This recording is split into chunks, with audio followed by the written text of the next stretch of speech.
Good evening, everyone. Good evening. It's good to be back on the closing argument. As we are broadcasting all the way from Monrovia, Liberia, the place to be right now, where we're about to have in a few more days, in 8 days. Bro, we know the fate of our country for the next 6 years. Uh, incumbent President George Manuel will be facing off with former Vice President Joseph Boyka on November 14th. And the last couple of days have been lots of endorsement here, there, yonder. But at the same time, campaign. And back. We are back on the air tonight. We are broadcasting from Real TV studio. On Real TV studio, Truth FM, also Hot FM, where our man Zeze Bala is there. Henry Jala is at Truth FM studio, and we are in Monrovia, Liberia. Chairman Ben Sanvee is in town. The great Keff Hassan is in town, and the Peabody is on his way. And the closing argument will be full on the ground to give you guys the best in these elections. And we have a full panel, and we'll be closing the argument on November 14th in our country electoral process. It's good to be back, and lots of news. I know tonight we may have maybe some star panels will be coming on. Panelists will be coming on tonight. Expecting Heron Costa, of course, the man who is now putting the Unity Party people in Ziale Tule. Every time the brother comes on a podcast, he sent them friends. They go different directions. But that's the nature of Liberian politics, and just a matter of time. And as Ben Sanvee calls it, the crazy season will be heavily over. And the Liberians are all now tired. Everywhere you go now in Liberia, people are saying we want the crazy season to end. The crazy season should come to an end. And we are there. We are coming to that point where the crazy season will be ending soon. And we'll see, we have this election come to an end finally.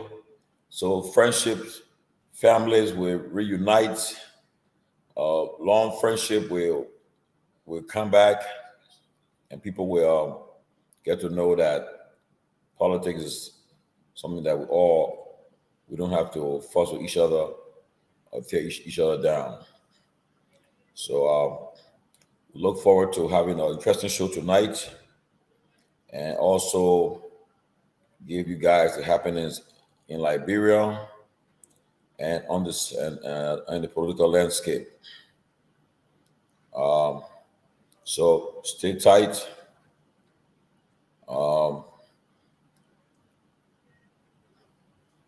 And get ready to be a part of this program. As I said earlier, Ben Sanvee is in town, Keff Hassan is in town, and they'll all be joining us tonight. Peabody is in the States will be joining us tonight. We may also have Costa will be coming up tonight. We look forward to also having Mariah may also join us. Tila Yu may also join us. Isaac Jackson may join us. And a host of panelists will be here tonight. Yeah, so we all here. So so we're just getting ready to get this going and making last minute time connection. But I want to say thanks to our friends at Truth FM, O'Neill Roberts and his team, Henry Jala, all these guys. Want to say thanks for getting us live. Want also say thanks to DJ Blue Benson, Bernard Benson at Hot FM, and his team, Zeze Bala, and all the rest of the guys. Want to say thank you. And we hope to have a nice time tonight. But since we last appeared, I attended the endorsement of CDC by the CPP on Friday. I was at headquarters of the CPP. I witnessed the endorsement program live, and I also I made some on Saturday. Last couple of days, I've been going around the city, the Vera district, and I happened to have gone to District 4 on Saturday with Senator Sir Joseph. As you're aware, Senator Joseph was re-elected senator for Montserrado County. In fact, he broke the record. He received the highest vote by any lawmaker in our history in Montserrado. He received 380 some thousand votes. And one of the districts he went to on Saturday was District 4. That's a district that CDC did not win in the first round. But Senator Joseph, I went on in that district with him on Saturday. And I can safely tell you, that particular district will turn blue on November 14th, District 4. That's a strong Unity Party hold. But from what I saw on Saturday and throughout the district, as he made his round throughout that district, that particular district would definitely turn blue on Saturday, on November 14th. In fact, there was a health clinic going on. He had people, that medical personnel, on his own. He had them providing medical services to the people of that district, pregnant mothers, children, the elderly, young people, and you name it. They were online, checking their vitals, giving them the needed medications that they need. And I'm telling you, I saw hundreds of people there. And in fact, the road in that district, I saw the machines there where the road is being fixed up. And the first round, he was focused on his re-election. So he will focus on it. But this time around, Senator Sir Joseph has taken Montserrado under his control. He has vowed to secure the Montserrado to the CDC column. He has vowed to ensure that it happens. He said, cities will win Montserrado, and it will be on my watch. And he is working hard. I'm telling you. I mean, it's just a good time that CDC got him on the side, because he is making a lot of inroads, lots of impacts in Montserrado County. And what I noticed, I didn't see Unity Party people in these districts. And I think, and what's happening, I know they won't like me to say it, but I will say it though. What I've noticed, most people that voted for Boycott first round, people are not changing them. They are changing their mind. They are changing. They're telling you that they're going to vote. They're going to vote the CDC now. They're going to vote, because what's happening? You see, in the runoff, you have two parties, and you have the opportunity to make your case to the voters now. And you don't have 20 candidates that was running the first round. So you have the opportunity to make your case and talk to them and explain to them why did you vote your candidate. And that's what's happening. And initially, when the first round ended, the UP had some momentum. They had some momentum coming from the first round. But what we have observed, people have observed, since Henry Costa endorsed President Weah, if you notice what has transpired is that it's like the UP have perhaps just lost it, because all they are doing, they are focused all their energy and attacks on Costa. Okay?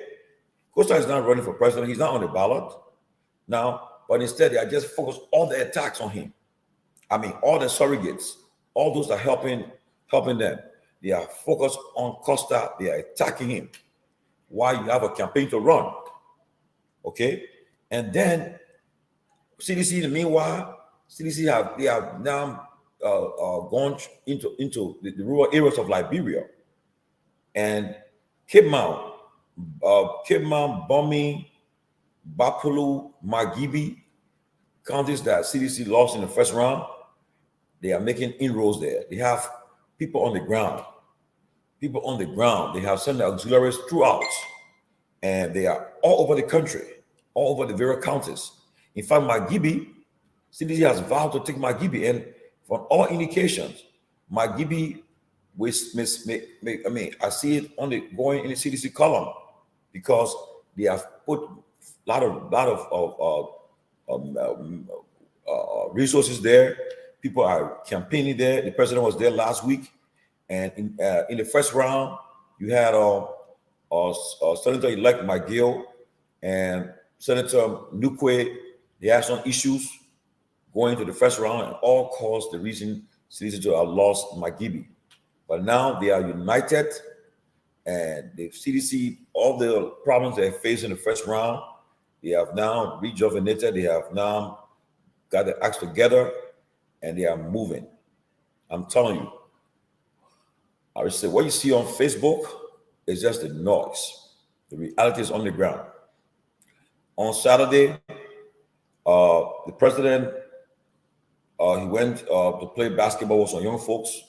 From there, he had to go to an endorsement in Claratown. And then the women, the Mandingos, the Muslim women came out in droves and he gave it a big endorsement on Saturday. And it was a big one. Then from there, he went to the party headquarters where he engaged seditionists. You know, see what you want to say about George Weah, but the guy, he knows how to connect with ordinary people. That's his gift. He's connecting with them.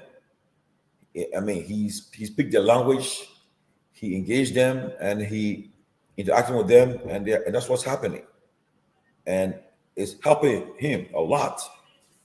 And then again, what I saw too, you know, the CPP endorsement just iced the cake for CDC because that Unity Party apparently they are teasing it. They were teasing the CPP say that they got 1%, but the endorsement on Friday, I'm telling you, it threw them off again. They've been attacking. I mean, they went after everybody. And, you know, I know on Friday, after the endorsement, I was in the company with the CPP's Vice Chairman Barrow, Councilor Charlene Bromsky. We were all together. Mariah, Tiola Gibson, Maud, the ENC Global Chairman, Elos Munger. We were together, and to see them coming back together. And then on Friday night, we went to Whitey's Powers residence, and Ben Sanvee joined us there. We all were there.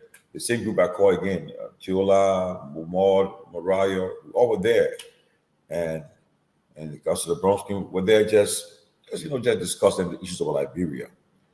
And then yesterday, Charlene and Mariah and Tilia, mind you, two of them, they had the issues before, but now they are tag team and they are moving together. And then when we find her, we were at Costa, Ben Sanvee and I, we're just having some play some music with Burley Cooper. We're having some nice time, and we just posted a picture on Facebook, and everybody just went crazy, went frenzy, and they started attacking again. Oh my God, the attacks came, and you know my sister Josie Watson, Booyah Watson, she said, the time you guys take to be attacking and running behind Costa, attacking all over the place, take that time to sell your candidate. Because, I mean, you say that you say this guy is insignificant, you insult him, but as soon as the guy goes live, thousands comes on to watch him. The next thing you see there, insulting. And what I've got to understand about these people is that the more they insult you and you ignore them, they just, I mean, some of them insulting you, they don't even know you. You don't even know them, but they're insulting you. They just cursing. And when insulting, the hurtful every part is that, for instance, let's say you insult me, and I see Lofa Julius writes something on that same post, and I go and respond to Lofa Julius. The person who insulted me, I jump over your comment though, but I responded to Lofa Julius. It hurts them. So, but then this dude, I cussing him. He's in my cuss, but he responded to somebody else. And, it's like, because it's like we don't see you. I don't see you. I ignore you, because why should I waste my time and responding to you? Why should I waste my time responding to you when I know that you're just making yourself to feel good. But that's what's happening, and that's what that was going on. People are just you won't get. So now I was telling Tidia last night. I said when you fire, when someone posts out, everybody just go on that post, see them fighting, attacking, and you don't even respond to the attack that come on you. And she said, "Oh, she's the big brother. How you do it?" And then Mariah too. Mariah sent her own cylinder. They go on, they attacking her, and she doesn't care. And she just and they get it on the people's skin, But it's election time. Ben Sanvee always say, it's a crazy season. Gus, yeah, it's a crazy season, and so that's what's happening right now in Liberia. The season is on. But I will say this again: make no mistake. I know people are looking at the endorsement. There was an endorsement held today. And the question people are asking in the time is that, but wait now, Dr. Toga McIntosh Gewiye and Amara Kone, they are former members of Unity Party. They have not resigned on Unity Party. Two of them have not resigned on Unity Party. They're still members of Unity Party. Toga McIntosh, 2017, he endorsed President Weah presidential bid. And then later on, he went this electoral process. He pledged support to Alexander Cummings of the ANC and by extension the CPP. So, and after the ANC made a decision to the CPP to endorse President Weah, Toga McIntosh, we see him today endorsing Joseph Boyka. People say, but is that endorsement? Remember UP. UP is always UP. Similar Amara Kone, he served in the UP government for almost 12 years. And today he decided to go and endorse. But mind you now, he ran as independent in Bapolu. And he ran a very quiet campaign. He was focused on getting elected. And I think CDC did not feed a candidate against him. I think UP had a candidate against him or so. But CDC did not fear a candidate against him. But I hope that, okay, maybe this guy is part of us, I see. But then, and he won his seat. Now, today he came up in a fiery mood and attacking a man that went and going after his colleagues, especially the Minister of Finance indirectly, throwing a lot of shades at him. But I'm sure Minister Toye will respond appropriately. And one thing people are asking in Liberia today, they're asking about Samuel Toye. He challenged the UP. He challenged former Finance Minister Boyka Kamara. He challenged Amara Kone to an open debate. He said, I'm prepared to debate any of you guys, anybody you bring forward, whether that's John Molu, whether Amara Kone, Boyka Kamara. He threw a challenge to all of them. Come and let us debate the issues. Come and debate the Liberian economy, everything. And they all turned it down. I mean, somebody saying that you're going after the person, you say the person is not performing well, whatever the case you're accusing them of. You open a challenge to you. Say, come forward. Come, let's debate. Kind of talk about the issues. And he threw a challenge to them. And they are and they all refuse to take him up to his challenge. But I can say for a fact, Samuel Toye that I know, he will definitely respond appropriately before November 14, I'm sure. He will respond to the attacks that may come after him from his former colleagues. especially those who he replaced, Amara Kone and Boga Kamara, at the appropriate time. But again, it's good to be back on the closing argument. Let me quickly recognize some of our regular viewers who've been here. We have here, let me see.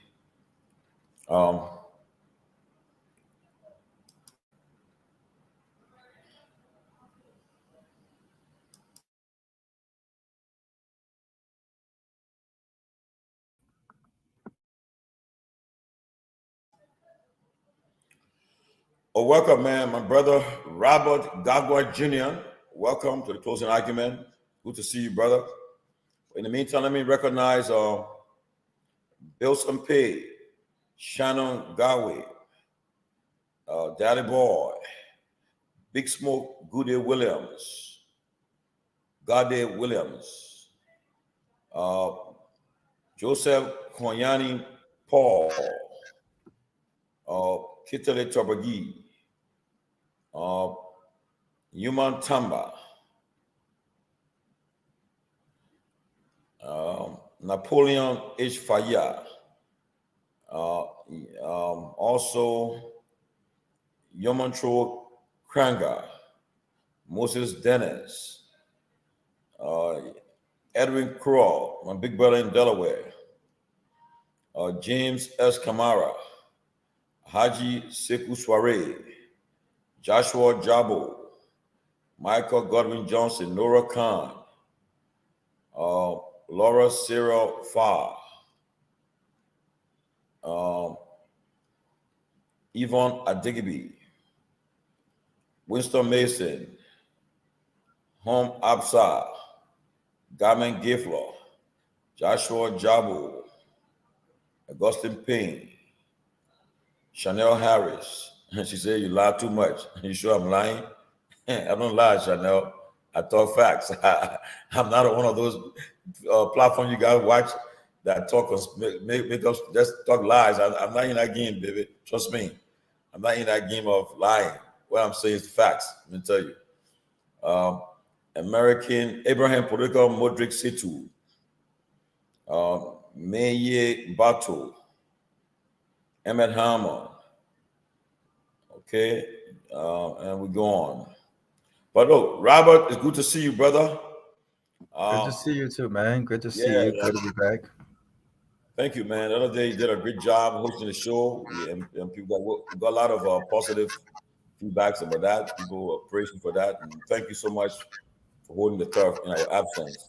Absolutely, man.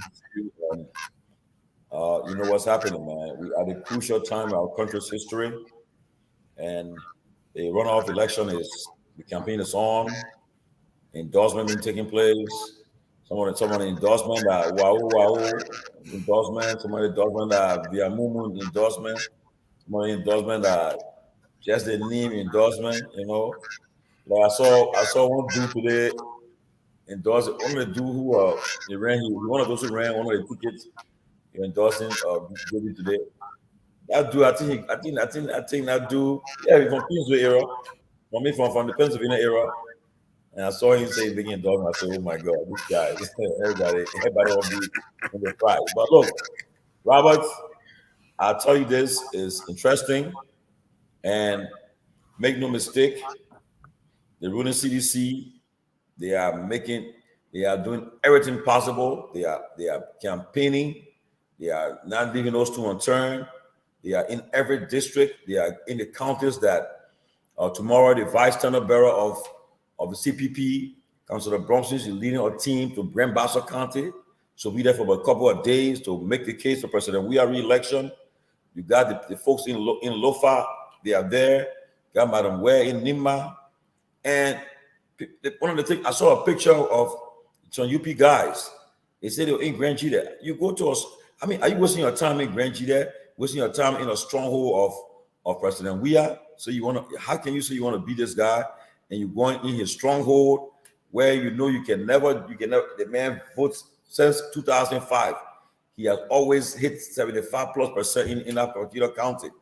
And you go in there, say you put in resources there, and you should be fighting to maintain Montserrat that he won by a slim margin. But in Montserrat, they count this district that CDC did not win. I see them winning the district. Senator Sir Joseph, that guy, he's very one. In fact, he's the most popular Liberian senator right now. He's the most popular senator in Liberia. The guy, he gets up. Robert, when that guy gets up in the morning, his house, his yard is packed, the crowd. Then he goes on the campaign trail, and as he's going on the campaign trail, sometimes he has to, get in different car because everybody knows him. And when he's campaigning, and people saying, "Oh, Senator, we voted for UP first round, but this time around, we'll vote for what you tell to do. A person going to vote for," and he's making a case. So I see people just go on Facebook and say it's over, it's over, it's over. It's a joke. Stop it. This election on November 4th, I can tell you this, Robert, by November 14th, by 11:30 p.m., I can tell you that the closing argument will call the race. I'm telling you that because from all indications, we'll be able to call the race by 11:30 on next week and on the 14th. Robert, come in, man. Come in. I've been talking too long. Can't help me talk. Thank you, Tomalin. Thank you. Look, is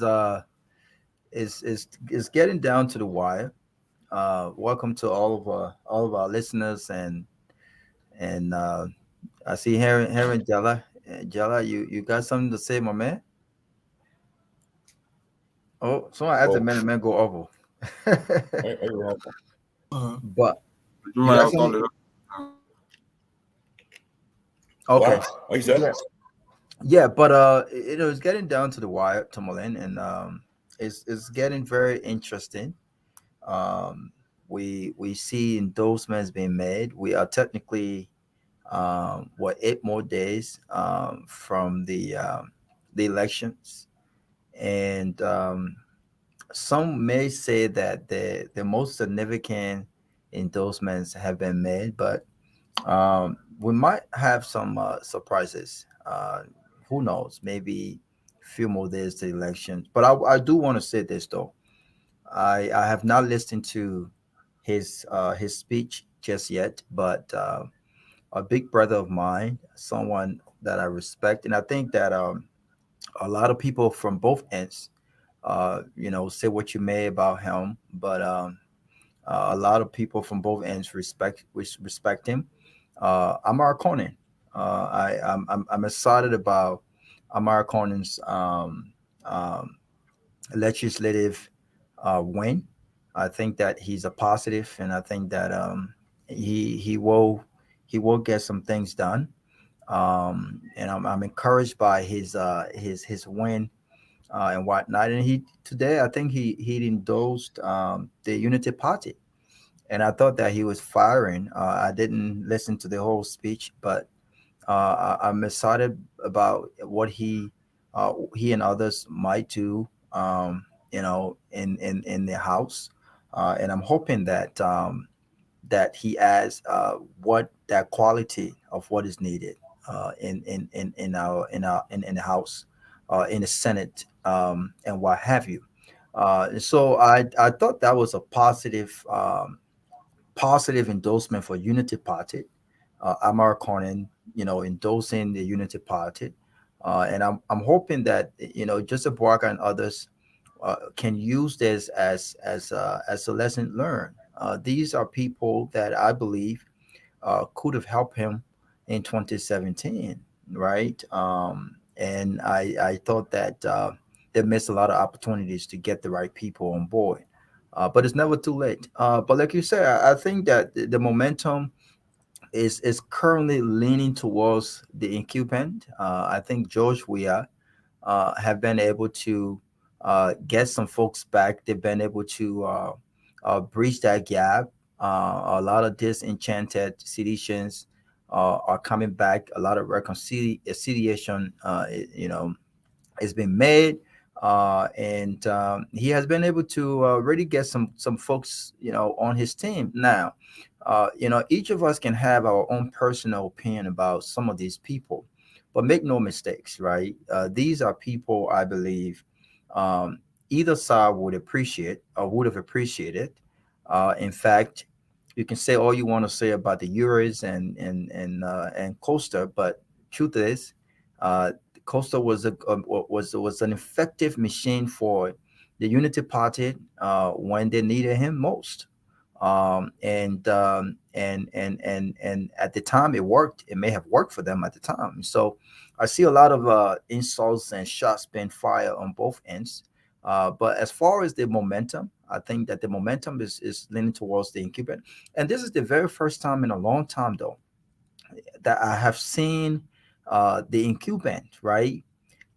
You know, been able to gather this kind of momentum, Tomalin, to have not been able to perform at the level that others expected, and even those who were not happy with his leadership, right? Even some of the people who endorse him have admitted that.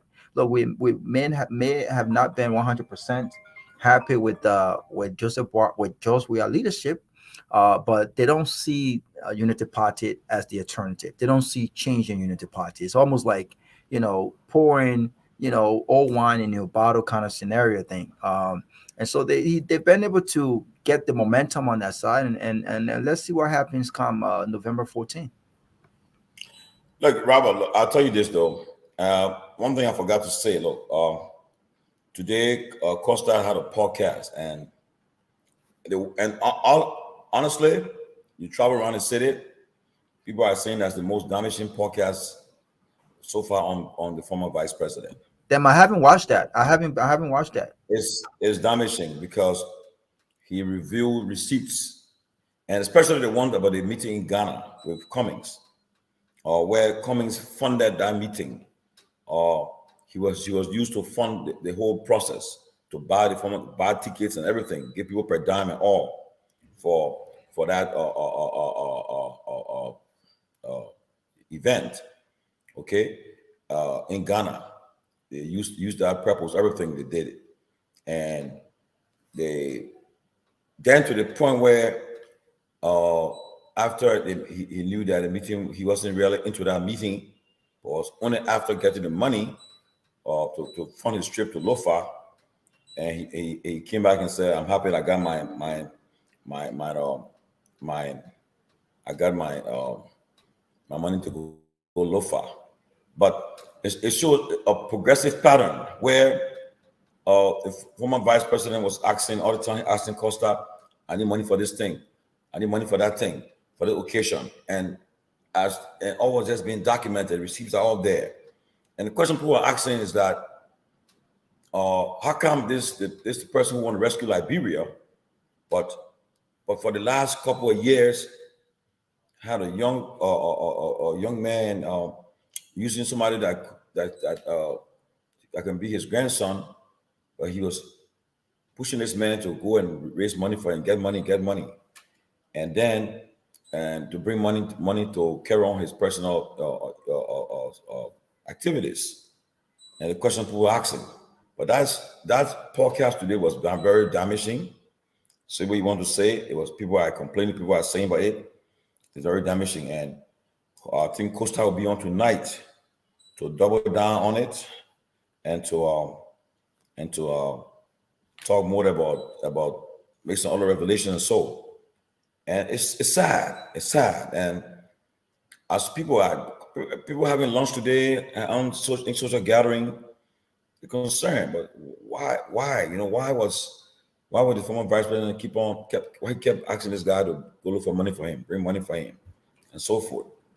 And all things have been reviewed, And right now it is indeed it's sending shockwaves to the Unity Party people. People are concerned and so forth, and people are wondering, how come? And now you say you want to rescue the country. How will you rescue this country, and with such a background of looking for money through young men to get money to carry on your activities? But so I don't know. And people are thinking they're attacking Costa. What they don't understand is Costa is not on the ballot. He's not running for president. Okay? And And people will say, "Oh, you're destroying your future." Look, Peabody, welcome. But before I bring Peabody to chime into, let me tell you, Robert. I'll say this, Robert. On October 10th, 2023, Liberians went to the polls to cast their vote for president, either to re-elect President Weah or elect a new president. Now, people criticized President Weah. They criticized him. They went after him. But then, after October 10th election, what we saw, more than 1.7 million Liberians said we're rejecting 18%. We 18 or y'all, we want y'all move. They rejected 18%, we were rejected, and they said we will make the decision now on 2%, on President Weah and former President Boyka. They didn't stop there. 804,000 more people said we are the highest vote. Sylvester, you gotta mute You gotta mute. yourself. Yeah, 804,000 more voted for him. He had the highest vote. And then people come and sit on Facebook, social media, and say, "You're doing for the country, for the country. You don't let the country." They accuse people say you're taking money. They want you to want. Give me a break. The 1% million people that voted, you guys better than these people. People voted. The people said they want 18 of the people that are running. They want you. They rejected them.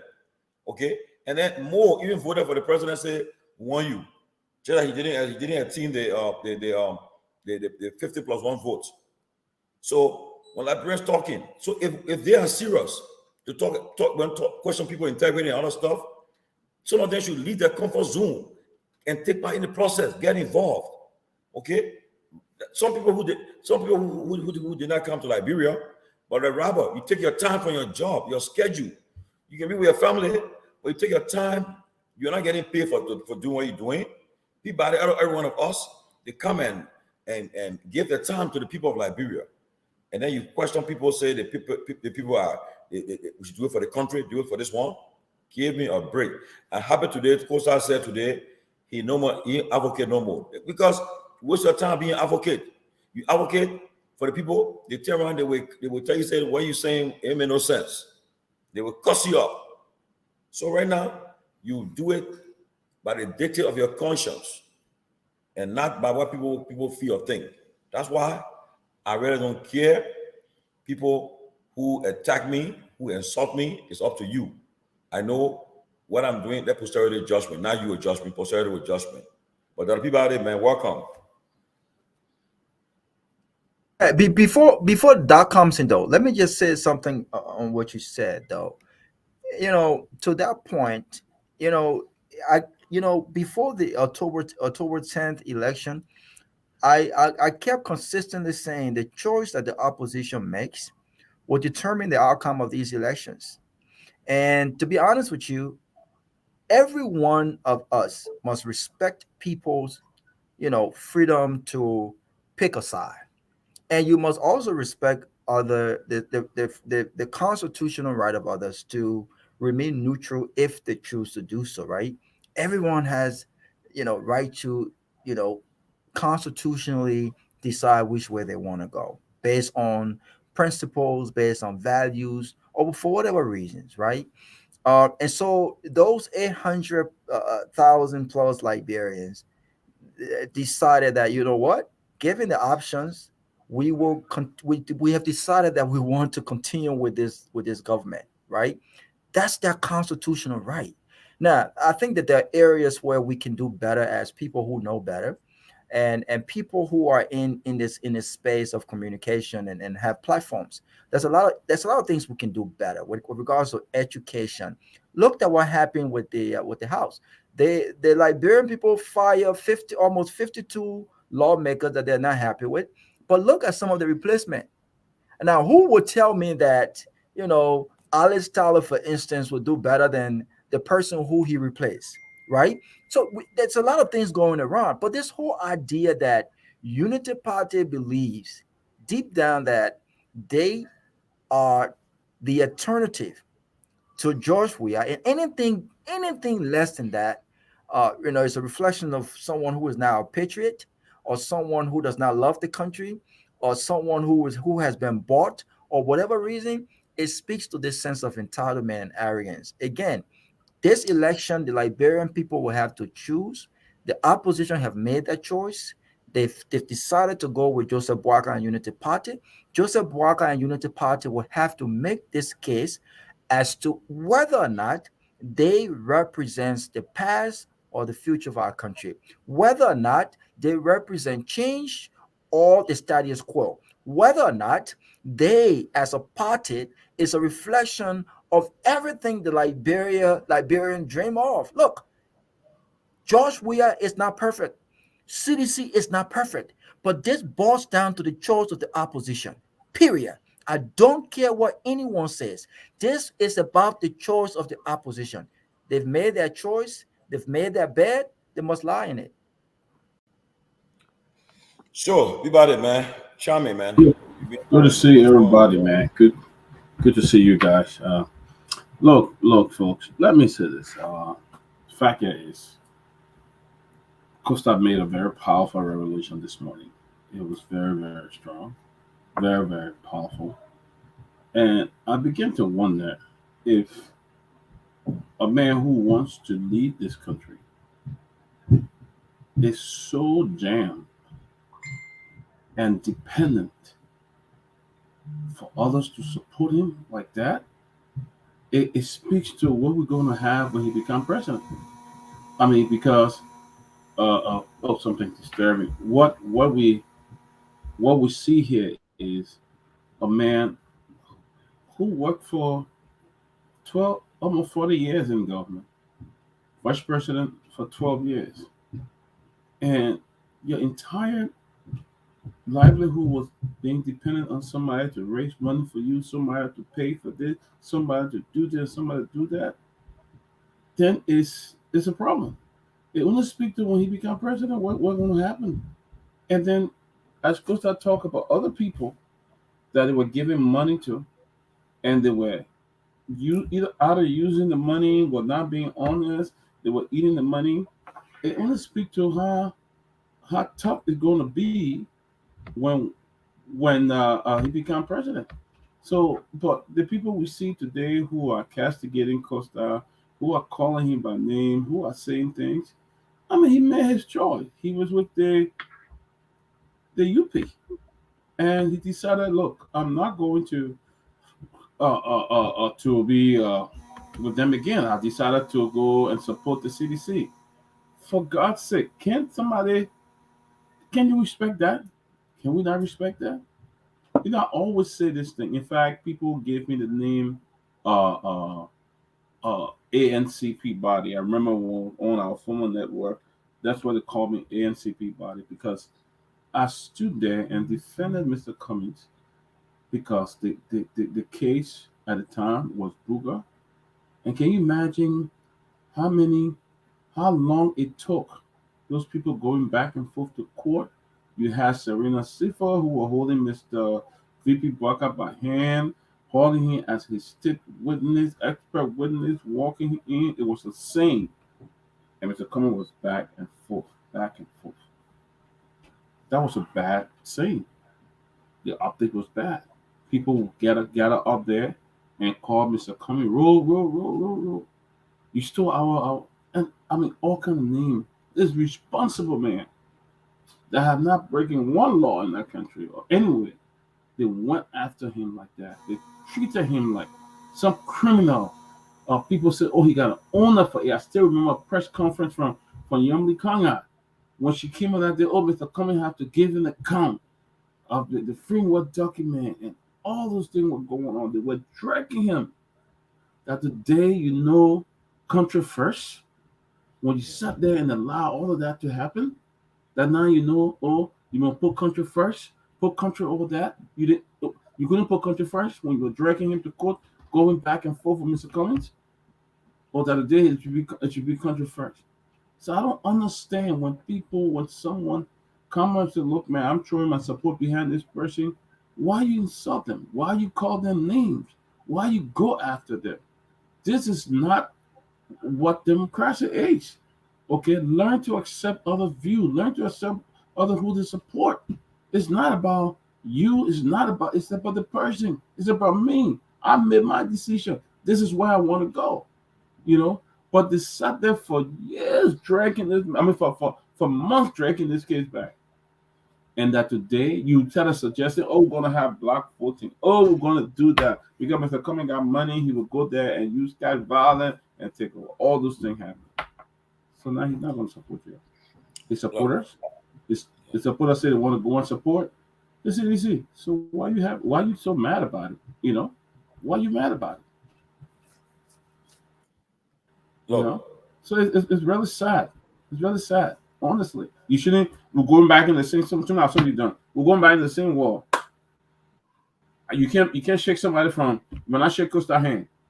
Then they insult you. You must not sit with Costa, talk, or even have a drink with him. Then you are then you're the devil or something like that. I don't think this is what we're talking about. This is not the kind of country first you talk about that we want to support. I don't want to be. I don't want to support you. I don't want to support you. Put country first. That's my reason. That's why I put the country first because I don't want to support you. You know. look, Body, you said it. Look, I'll tell you the truth. Look, how to call it, guys. Costa will be coming on in a moment from now. He'll be joining us in a moment from now. But people talk about, look, take for example, Liberia. Somebody who killed in broad daylight, you elect the person. You say the person should be elected. Somebody who guy had issues, you elect the person. So but then when it comes to the politics, is so deceptive. If today you supporting today, if Tomalin George is supporting your side, but whether I'm a convicted criminal or whether I'm a murderer, you will defend me. And these are people who say they have integrity, who say they have the moral rectitude to question people. They will say they'll find a way to defend it. Oh no, Tomani, he did it, but Tomani was doing good. Tomani, he was killing, but he killed because he was fighting for a freedom fighter. I mean, are we serious? We defend, and right now, that's what happened in politics. So I tell people, if you endorse your side, defend your side. If people take a decision to endorse the other person, people are taking his decision. Don't criticize, don't attack people for his decision he took. Say your candidate, but instead you will start attacking the man. They are all sellout. They are balance driven. But then they will come and accuse you for something that you have no evidence on. That's why I was compelled to restrain myself tonight because I planned to respond to one of our colleagues in a strong manner, but because I received too many calls, people advised me, someone, please change the course. Because that person had a tendency of always coming in my inbox and attacking me. Then they go on Facebook and throw shades at me. But when I planned to really respond to them strong today, but based on the advice of a good brother like Peabody and others, Erin Kura, the Milton Massacre, all the people coming to advise me to change my course, I decided to just exercise maximum restraint. But I'd say to that person, I know you're watching and you're listening. Please, I do not insult you or attack you, but if you dare come on public to attack me, I'll respond in kind. I listen to my brothers then, so I should hold my peace as I restrain. So I'll tell you, leave my inbox. Stop coming my inbox to tell me trash. So if you continue, I'll respond. But I listen to my brothers and I decided to just drop my arm. But I just giving that person a caveat. Dude, man, what have we heard from you? What you got to say? Thank you, Georgie. I think a good evening to our resilient audience. I think today we just moved through, and I like what I've observed in the past a couple of days in the campaign period of the World Plans. I think the euphoria, the enthusiasm, the strategic processes leading towards the 14th of this month is very, very much robust, and I believe that we got a very overwhelming support coming from across the 15 political subdivision of this country. We have strategic individuals that are now moving around the country campaigning for the president re-election. Federal cost is busted all loudly. He's trying to push the line very well. Listen to him religiously today, and it's quite unfortunate that we could listen to federal narration today about someone that we want to trust the government of this country too. It's unfortunate because we cannot move the we expect the country to be governed, and with someone that's basically that cannot be trusted, that do not have the courage to inspire other people and the rest of that. So we move into a very critical time, and we all are now currently engaged in the process, and we're going to remain engaged to ensure that we get this thing done with on the 14th of this month. But yeah, that's what I have in recent time. Now, speaking to folks across the country, particularly in strategic counties like Lufa, Mangibi, Bomi, and out of Bapu County, and I think we've done significant practice in terms of moving through together, and I want to believe sincerely that we have to go more deeper in terms of that. We was joined the folks like Russell Alberta, and I was just with my former boss, Bezanga Milton Thinet. We've been having some good in Basel County. We intend to intensify the campaign process in this county and the rest and get this thing done. With each of the endorsement, the Muslim endorsement came from Muslim Council, an extraordinary boost also to the president re-election. We want to congratulate the Muslim community and most of the folks. But yet, for us to take a deep dive into what Mr. Pedro Costa said today, it's very important that we go through those. Today we had a brief conversation at the boulevard today, and we had a lot of issues. And you're right. Now you will not respond to those, but again, push continuously against them. You have to respond in kind. But I do support your thought process about letting it go for now, and we have to focus on the greater picture. That's the process about ensuring that the president of the Republic of Liberia is re-elected come the 14th of this month. Yes, we will continue the process. I will better like in 2 days' time. We will move the process forward and try to mobilize our base and ensure that we do the thing we normally do. So we engage with almost everybody, but we have to get the job done and ensure that this election will be peaceful, and we're going to maintain and protect the democracy of this country, because the president has committed. He said to the 78th General Assembly that he's going to ensure free, fair, transparent, and credible elections. And this we doing across the country, pushing to the people, maintaining the democratic credentials of this government. It's good, it is interesting, and we're going to ensure that we'll win these elections on the basis of democratic contestation. Nothing whatsoever. The president will win on his record what he's done for this country in terms of improving the facilities of this country, building hospitals, building more lives, increasing fees for students, showing that we got the 1% of the act in to rule for now. The American rule is very well on course. Last time we drove on my belt, the rules stand almost inside city and inside the district, moving forward. A lot of them. So we will push this across the country, that the president will be like on his road of what he's done for the people of this country. So then I look forward to having a very wonderful show tonight, and we always sound the show. Going to give our Pedro now guest panelists also tonight. The guest, so we will listen to him.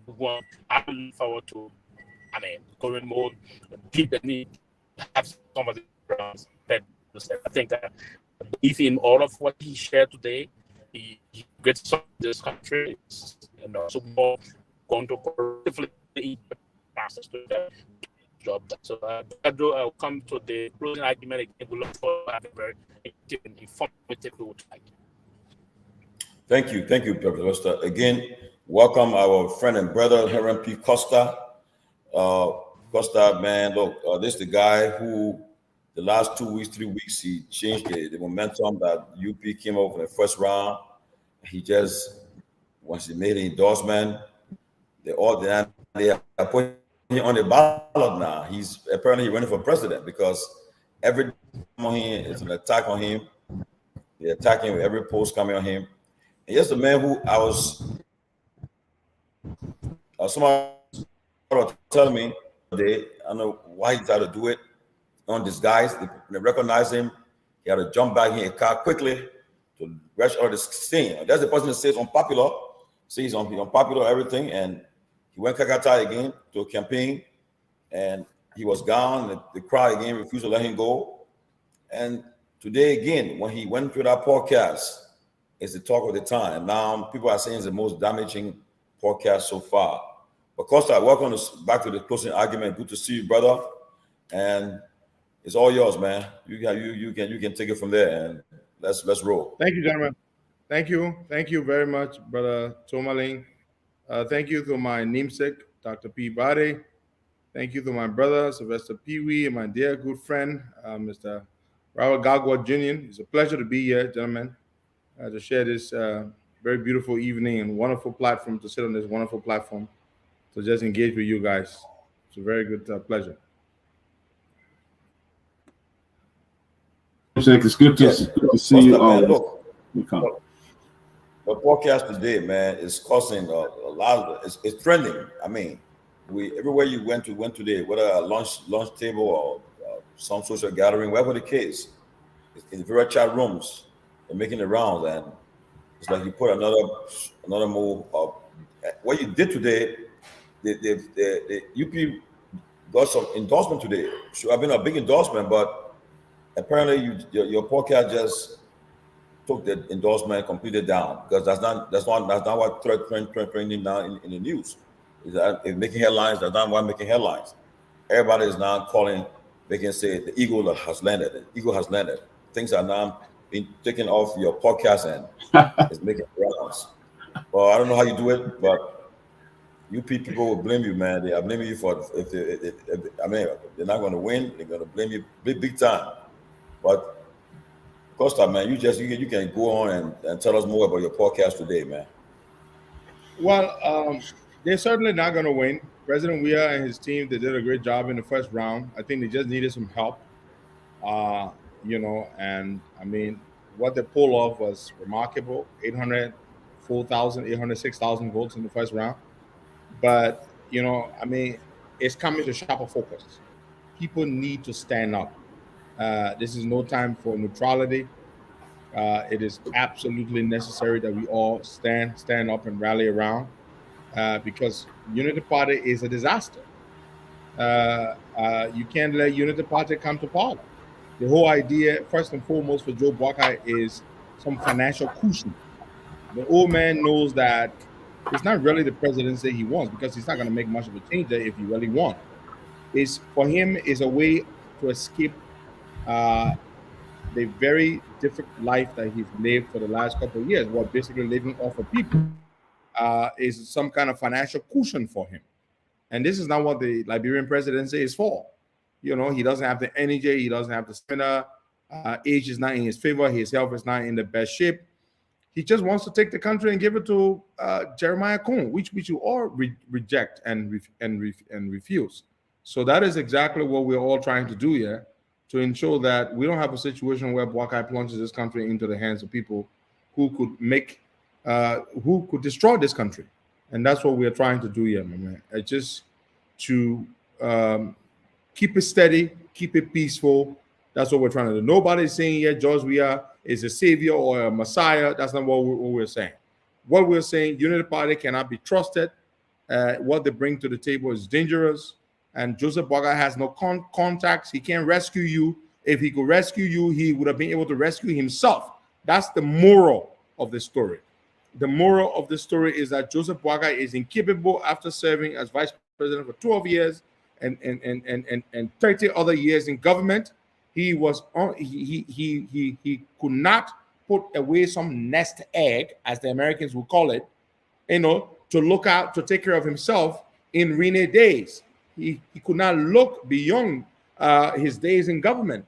How can such a man be able to rescue a country? He cannot do that. And that's why the country needs to know that. And all this stuff about having integrity and all that kind of stuff it's a lie. We found these things out. It was just difficult for us to come out then to speak. but the public needs to know, what he did to Alice Cummings, what he used me to do, essentially, made us get Alice Cummings' money under the disguise or the pretext that he was open to having a genuine political discussion with Cummings, only because he wanted to eat Cummings' little money, and then came back to me asking me to ask Cummings for another $300,000. Joseph Boakai is a crook. He's not the man you all think he is. I showed you some evidence of that today. Fighting with his nephew Jake for the $5,000 business. Oh, Henry, don't let Jake eat my 5,000. I mean, this is a small-minded man who's just looking for small money to chop. He doesn't have what it takes to lead a country. That's what it is, guys. Yeah, Costa, man. Before I bring in the guys and jump in, but it's scary though. People were shocked to the revelation that was made today. People they're very nervous about what's going to happen, and people are changing their minds. What I noticed, the voters that most people that voted for Boyka in the first round, especially in Montserrado, they are changing their minds. And make no mistake, what we reviewed today, people are having second thoughts. So anybody think that, especially those who were considered independents, who are on the fence, they're having second thoughts. But again, people say you're insignificant, but apparently each time they say you're insignificant, your numbers, your popularity goes up. Whenever you make an appearance on social media, it goes up. But why do you think it's driving? Why is your numbers going up and instead of it going down? Why do you think the cause? Well, my brother Tomalin, don't mind them. They will tell you that, but they themselves don't believe that. They know that for 5 years we resurrected, we literally breathed life back into what was then the dead Unity Party after the elections in 2017. When Joseph Boakai, let me tell you guys, you all need to know why I started to raise money to sustain Boakai. This is it. One day in 2020, I spoke with Joe Boakai, and Joe Boakai told me, and I asked him, Uncle Joe, do you want to run again? He said, Henry, no, I can't. I said, why? I said, it looks like you could win this thing, He said, no, Henry, the reason I cannot run is I cannot even take care of myself. I said, I said, things are that bad. He said, yeah. I said, what about your pension? As former vice president, he said, well, they gave me 800 US and 35,000 Liberian dollars. He said, so Henry, how could I run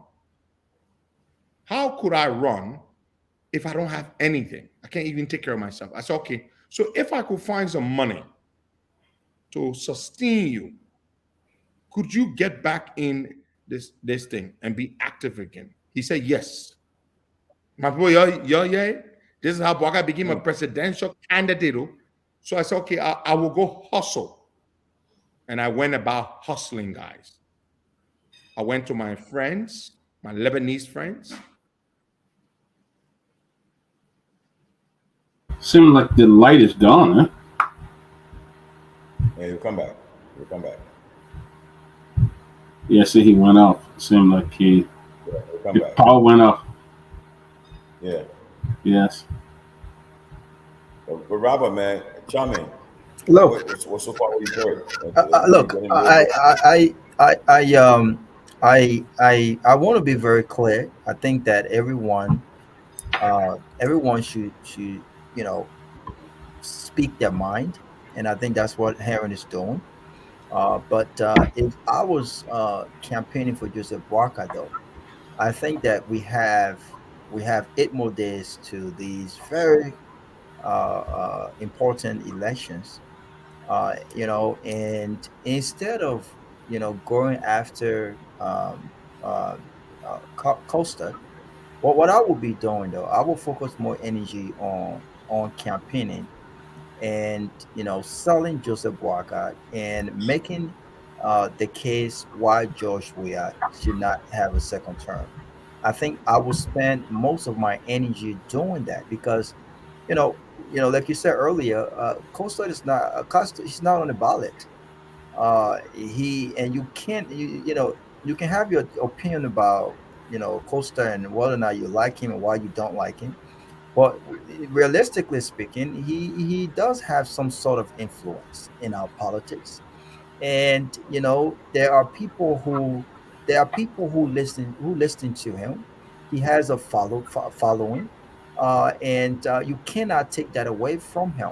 And even if you say, well, Liberians love gossip, they love negativity, the fact that so many people, and including those who don't like his politics, tune in when he speaks, also speaks volume to his significance, right? And so you can't take that away from him. But the strategy to attack him, I think it's not a good strategy from my end, because the more you attack, especially someone who had close a connection and with Joseph Boakai. Joseph Boakai is on the ballot when these conversations are revealed, and I believe in confidentiality, and that's just me. But again, when you attack him and you call him names and you get these information out there, then his back is against the wall to respond, and he will respond, right? And in doing so, you are hurting the person who is on the ballot. Months ago, I raised this question about when there was this debate about Joseph Boakai being a poor man, and Joseph Boakai, and someone made the excuse as well. This is what public figures should be, because people should does not have to be rich after the working government, and it's still people money. And here's the point that I made.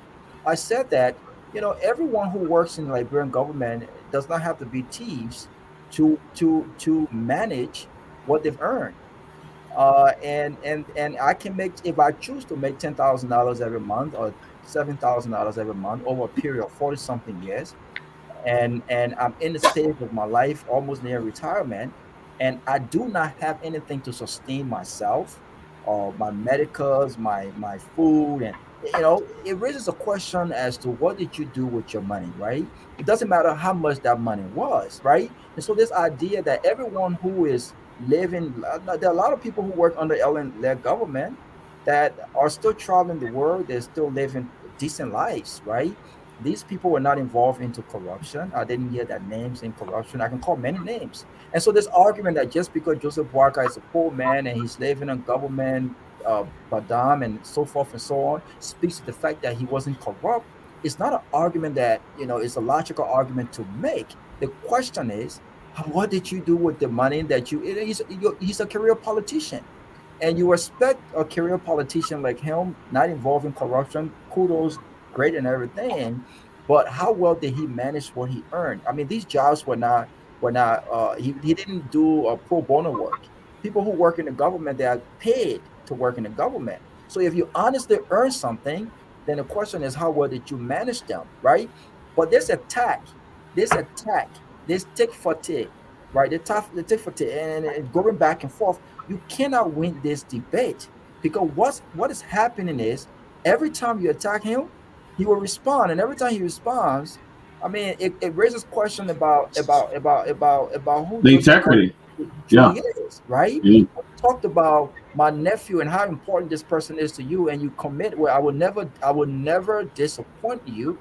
Well, the handling of the VP pick was a disappointment in itself, right? Because it should have been handled differently. It should have been handled more professionally, and it should have been handled as the elder in the room. The handling of the CPP internal fight when he took office, it should have been handled differently. He should have brought all those guys in the room as the elder and said, "Look, let's have a conversation." The handshake that took place on Cummins' balcony the other day should have taken place when he took over CPP as chairman, instead of throwing in just basically giving up, right? And so all of these things raises questions about who Joseph Boakai is. Lastly, before I go on, if you say Henry Kosa is a hustler, he should not be believed. He should not do this. I have personally disagreed with Henry Kosa, and we don't always agree, but respectfully, I get that. But what does it say about you to have left in care of a man that you love so much in the hands of a hustler? What does it say about you when a hustler is raising money for you? And what does it say about you, though, right? When a hustler is being questioned, his integrity is being questioned, but the lead fundraiser for your campaign right now is a convicted criminal. I mean, I will take a hustler over a convicted criminal any day. I'm just saying, right? And so there's this double standard and this thing that just does not make sense. And there's a lot of smart people in Unity Party. I'm questioning who are those voices around Joseph Boakai? Who are those voices of reasons around Joseph Boakai? And where are the strategies with regards to how do we attack? How do we respond to custom? The more you attack him, the more he reveals. And the more he reveals, it raises questions about the man who's on the ballot, which is Joseph Boakai. Absolutely. Yeah. Absolutely. You know, Costa is back. I don't know whether you want to continue, but you know, like Robert, you said it all, man, because I just question the kind of man that is running. I mean, people talking about Costa living in people's pocket and things. But look at how much you live on this man. This young man who going to school, getting his degree, his bachelor, his master degree, and you continually harassing and hacking for money every day. And he was going under his way, reaching out to people, calling people. I can imagine when you are in that front seat to raise money and folks depending on you. I can imagine the stress that comes with it. 1 minute you gotta run to send it, another minute you gotta go pick it up. You gotta see, it's a lot. And today, with all that this man did, Henry did, they appreciate. That's why you pay him back with bring Prince Johnson to lead your campaign to in selecting vice president. Did not even contact this man. Did not even talk to him and stuff like that. I mean, you expect me to sit down and accept it? Some of the very people who are talking today, would they accept that? Not at all. You know, and Costa laid it out. There's nothing there to not believe. Think of man who continuously, you know, coming in and want to be president and to see how broke he was. And he was just resuscitated him, resuscitated the party, and begin to bring some credibility, some dignity to the party. And that's the day you're looking at him and call him by name. But Costa, yeah, I want him to continue, man. But look, but you know, the double. I have to come in for 30 seconds though. What confuses me again, the unity part, and this is the reason why we are where we are. Church may not be perfect, right? But is unity part of the alternative here, right? But beyond that, this is double standard. You can't tell me as a logical person, right? I don't care about the politics. Do your politics, whatever, right? But just logically speaking, you can't say Henry Costa is a liar. Don't believe him, right? But in the same tone, you are telling me to believe everything that is coming out of the mouth of a man who scammed people, who cut corners to make a living. I mean, it just does not make sense to me. I mean, it's almost like, you know, celebrate our devil, right? The same man that you used to go after certain people and do everything that he did. You didn't question it and nothing he said. But now you are telling us, don't believe him. Everything he says should be questioned. But here is who you should believe. Believe Stanton. Stanton is the credible one yet right now. Stanton? Come on, man. Well, Costa, I mean, you here want to continue. One of the things you said today. Yeah. So, guys, thank you very much, Robert, Dr. Peabody. You stressed some very brilliant points. I couldn't agree more with you. As I was explaining before I got cut off, so in order for Boakai to come back into active politics, I have to find a lifeline, so to speak. Literally have to find money to sustain him. And I asked myself a question. This man had a $2-something million budget for 12 years. Everything of his was paid for. The cars were paid for, servicing of them were paid for, his travels were paid for, everything was paid for. Down to the food he ate was paid for. So what then did he do with his salary and his allowances over the years? Well, he mismanaged it. That's exactly what he did. So the point about it is now, folks, you all have to see, is this the man who is fit to be president? Now, what scares me even more is that he's not well. Now, they will tell you he's fine. But the public knows that in January when he fell off, I even showed you all today his per diem to make that trip, $8,000 in a brown envelope. when Tevez took it to him. $8,000. That was locally raised. That money was raised. You see how it was dirty? Dirty money. It was raised right here in Liberia. It didn't come from the US. In fact, it was actually $10,000 I got. You know what I did? I said, well, I was saying he ate. Because if I say he all, then I'm going to have to deal with other things here. So I'm going to say he ate. So I say he 8,000. The other 2,000, guess what I did with it? I have to use it for some other thing. So everything I had to take care of. The burgundy briefcase, the briefcase he carries around, $400. Everything I had to buy. His son Jojo Boakai, he would call me, oh man, I need to make a trip somewhere. I have receipts here, receipts for money I sent to Jojo Boakai. The wife, I will have to send the wife money. The other son, Tantan Boakai, I have receipts, send wave, money, receipts for all. Over the last 3.5 years, I raised over 300,000 US dollars to sustain Joseph Boakai and his family. And why did I do it? Because Boakai made me believe that he was different. Boakai made me believe that he would pick the right person to be his running mate to entrust the country to because he's old and he's tired. And then what did Boakai do? And that's the part that hurts me the most, folks. I want you guys to know. I didn't do all of what I did over the years for Boakai to pick a Jeremiah Cohn. I did not. I did it because I believed Boakai would pick someone decent. That's what I thought Boakai would do. Because I knew Boakai would not stay long. He and I discussed this. Henry, I will not stay. I will not be able to last long in the mansion, in the presidency. So essentially, you see why I'm scared, guy? I'm scared because I know what Boakai and I talk, and I know what Boakai's health condition is, even though they're pretending. But I took it. The next time they challenge me, I will publish the receipts for payments made to the hospitals, to the doctors I took him to. I will publish those receipts. I took this man from place to place. Now, knowing that this man is not well, for him it's just an opportunity out of his current hardship, financial difficulty. That's what it is for Boakai. Boakai getting help. It's all about getting out of that. So now he wants to take the country and give it to dangerous people. Now that is my problem. That is my problem. That's why he must be rejected. We know we know his strengths, we know his weaknesses. Even those of us who support him will push him to do what's right. Now you all know this. I supported Weah the last time when he came to power. I gave him 10 months. I left because I had disagreements with them. I told him the other day, I said, I'm supporting you again for your legacy, for the sake of your legacy. You should be focused on that. We're not coming here to sing praises to George Weah. We're not doing that. But we'd rather keep George Weah in power, who we know, who we can push, than Boakai, who is controlled by a bunch of dangerous people. That's the reason why we decided to go with George Weah. I thank you. Of course, I'm looking at there again. You were pushed again to install solar light in his town.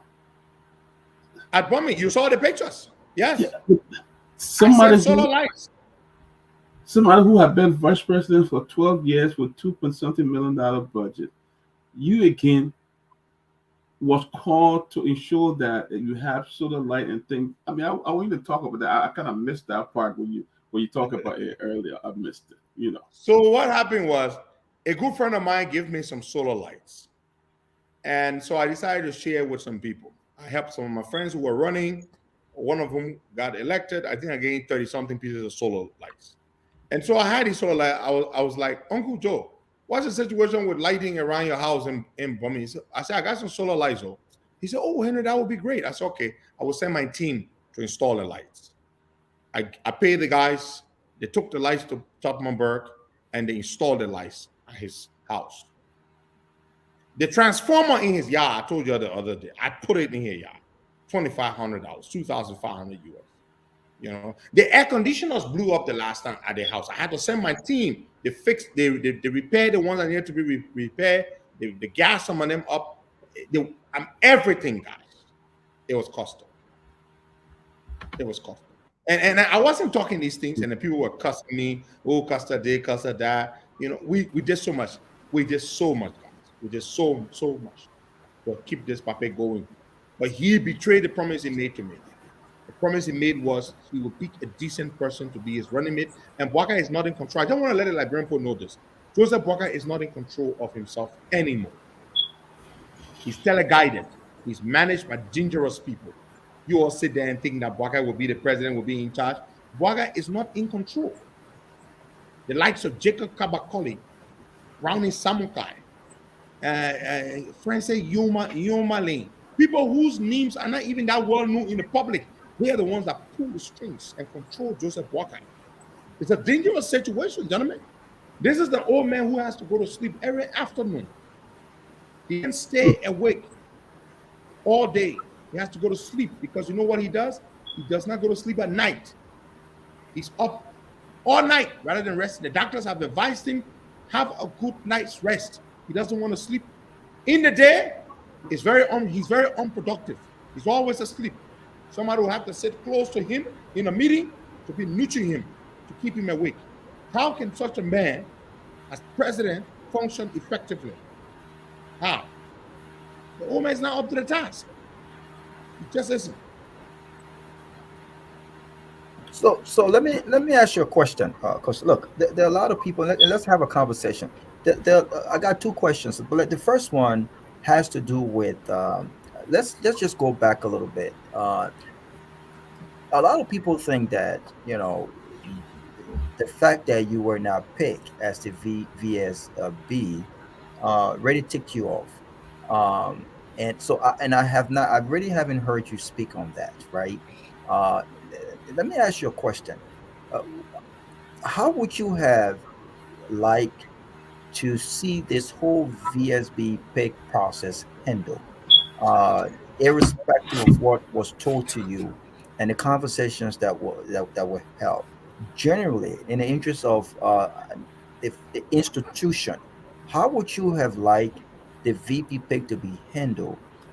And had it been handled in a much more professional, exclusive, inclusive way, would that have swayed your opinion or your position now, or it wouldn't have mattered? Two, even if it had been handled in a much professional way than it was, in a better way than it was, this whole pick of Jeremiah Cohn, was it a do or die thing to you? Was it something that you would have never accepted for Liberia, irrespective of how this would have been handled? Brilliant questions. I will start with the last one. Joseph Boakai and I had a conversation, and I have the proof of that. He sent me a message, I think it was March the 7th, say, Henry, we need to talk. I said, fine. We spoke for 1 hour, 7 minutes.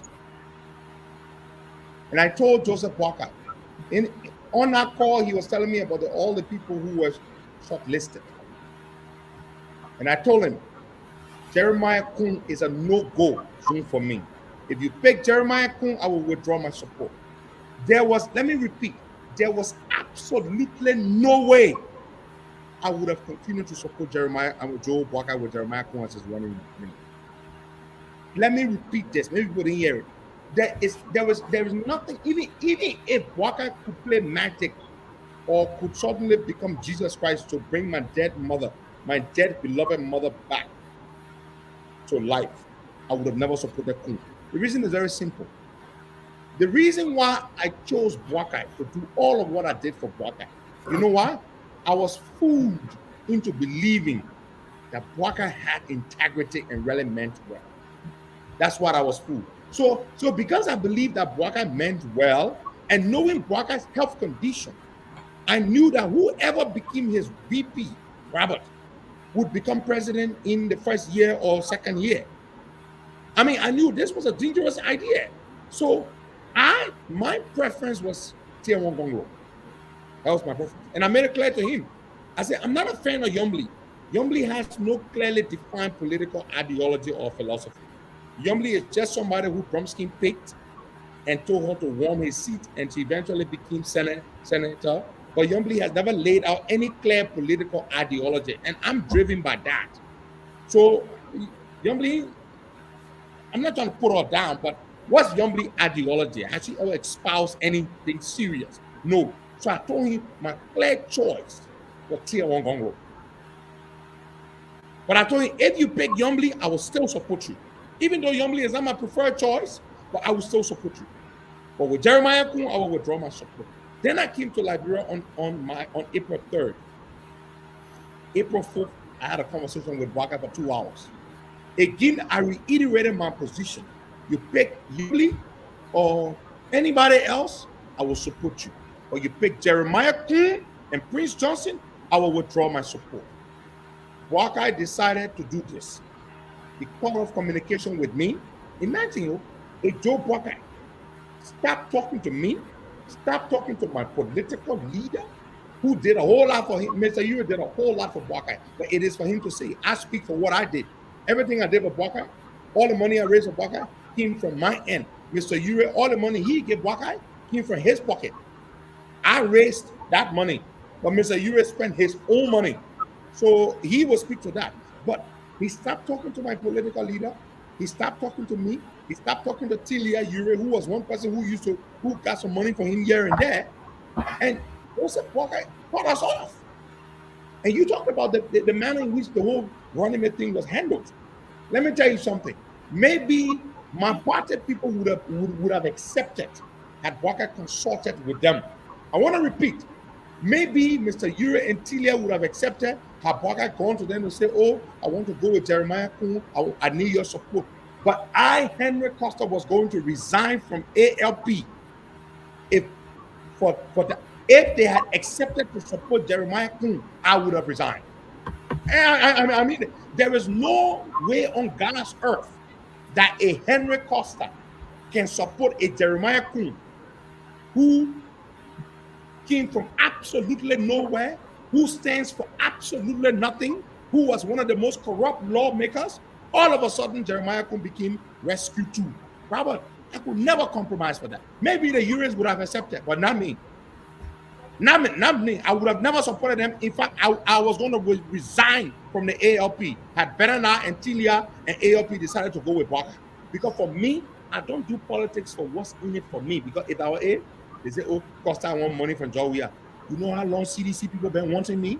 What's wrong with these people? Robert, you know how long CDC people been wanting me to be on their side? If our money I wanted, I would have joined them. You know why I'm active in the second round? Is to ensure that the calamity called Buakai and the disaster called Jeremiah Kun and the ginger called Prince Johnson do not befall this country. That is why I'm in this. I listened, just a follow-up. I listened to way back, and I just heard you talked about the ALP position. I know that the ALP did not issue a statement, official statement on their position as far as the VP pick and what have you. But there was an interview that Tilia did on Spawn, and there was this question about you and Jeremiah Kun, and they asked her, what would be your position if this goes the other way? Who would you like to see pick as the VSB?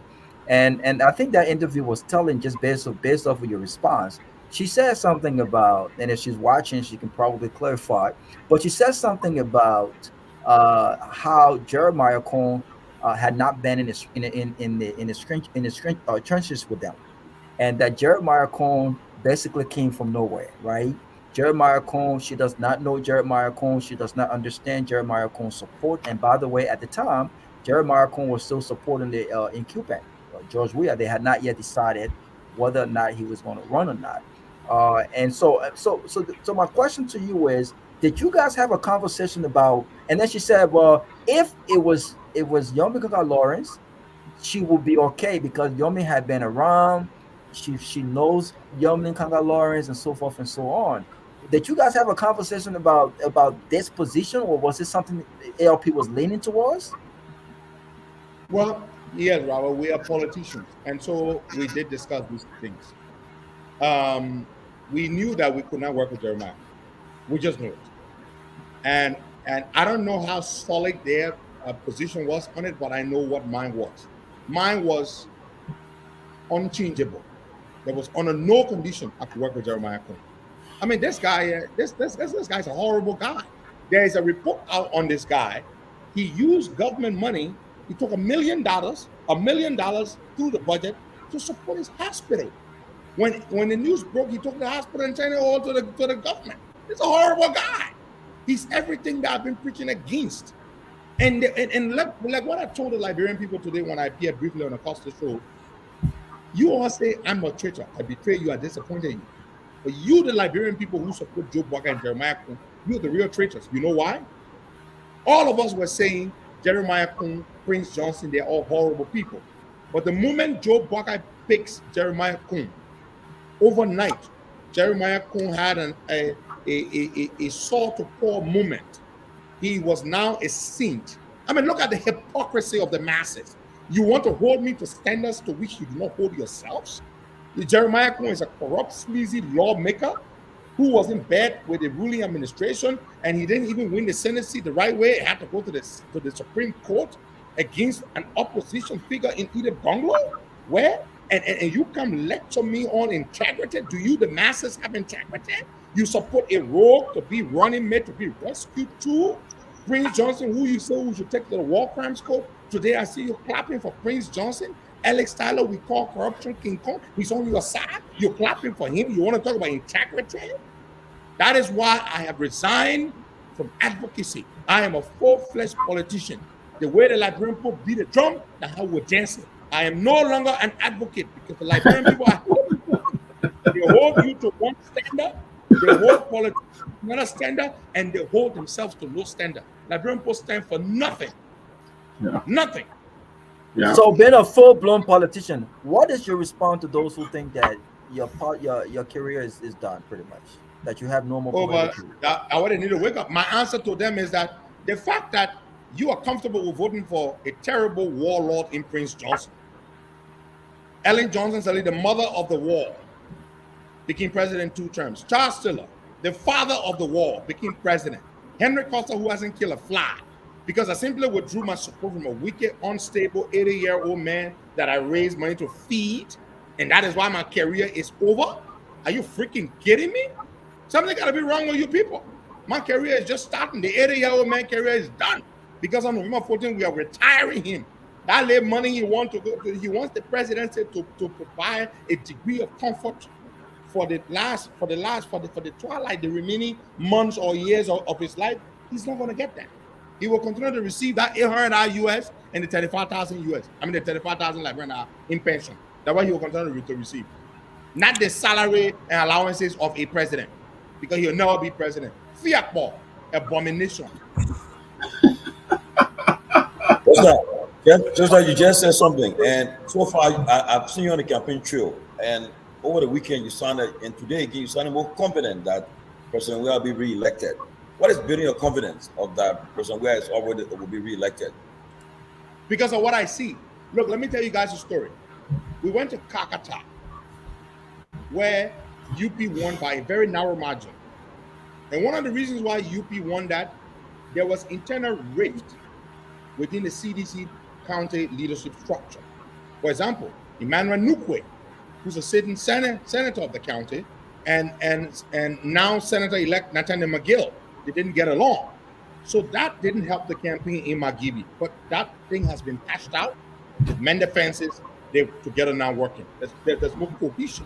But I'll tell you this, when we got to Morris's farm, if you're familiar with Kakata, just there before you enter BWR, there was a group of people waiting to receive us when we got there. And one of these people, this lady, and I spoke a little bit of Pele. And when I spoke to Pele, the lady decided to speak back to me in Pele. She said, look, I am woman in radio show. That means I heard your voice on the radio. The thing you said about this man, Joseph Boakai, he had a wicked. I voted for him in the first round. But because of the thing he did to you, I will vote for Jowia now. That's why I'm here today. I said, what? I said, Kalasco, you see it? You see it? The woman got tied her lapa on her waist was CDC teacher. She said, now she's CDC woman, now she's voting for Jowia because Joseph Boakai Abame. We get to the program, the ALP, the Joseph Boakai Tag Team Magibi chapter, they cross over. they endorsed President Weah right there, the whole chapter. In their speech or their speeches, the two people that spoke on behalf of the Magibi chapter, they say, if you can't take care of yourself after being vice president for 12 years, that whole country you will rescue. I say, eh? So they think resonating to the point where people are regurgitating it. They are using it as a basis for their decision to. People are flipping. We are flipping votes. People's minds are changing. Even from today, do you know how many people don't feel comfortable voting for Joe Barker after what they heard today? This is a man who couldn't manage his finances at this old age. I mean, you can't say he was womanizing, or well, you never know. Maybe he was womanizing. Maybe that's why he saved no money. But if he couldn't manage his finances, how then is he going to be able to rescue a country? With a Jeremiah Kun, if you take Jeremiah Kun's cell phone from him, you say, let low in your contacts, among your contacts, find 10 international people number inside. I say Liberian who living abroad. 10 international people. Jeremiah Kun, I get 5 number from international people inside. There's a man who has no international exposure. Nobody knows him. And these are the people that are supposed to come change country. I beg you, yeah. Let's keep Joe we are there, yeah. Let's keep Joe we are there. Wow. Somebody want to come in? Yes. Costa, how you doing, man? My brother, I'm fine. Thank you. You seem very fiery today. Again, great to be back, guys. Hope you guys are doing good. Costa, you spoke about Jeremiah Kun lengthily, and you also mentioned Yombly Kanga Lawrence and Darius DeLorme and their interaction with Jeremiah Kun in the House. They are well aware of his clandestine deals, all of his activities while he was in the House. They are well aware of it, and they frown at it while they were in the House. Is that correct? Oh yeah, that's true. Good. Darius DeLorme. So let me just land on this. I just needed to get that confirmation. Now, we see today Darius DeLorme, who came to the House under the pretense of being the light and in the interest of Liberians, today now standing in the forefront of this election, gave in to Liberians the man he actually spoke against in the House, and knowing his inability to serve in that capacity as a vice president.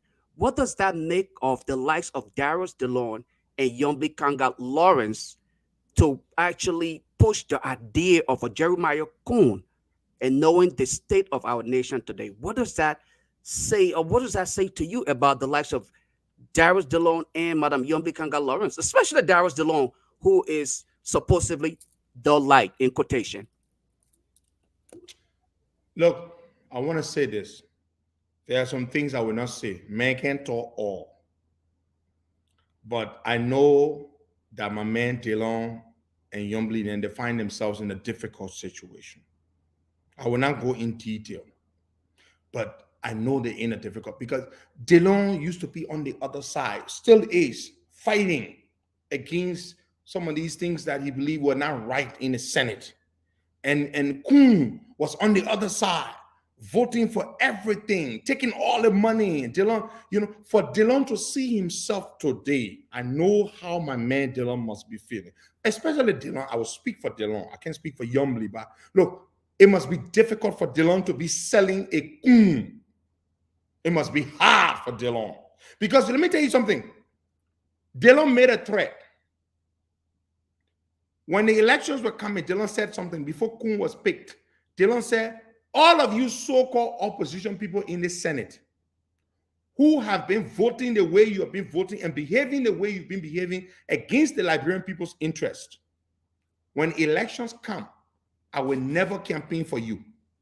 DeLorme said that. I don't know whether some of you guys remember, but DeLorme made that statement. He said, I will never help you campaign because you've been against the Liberian people's interest.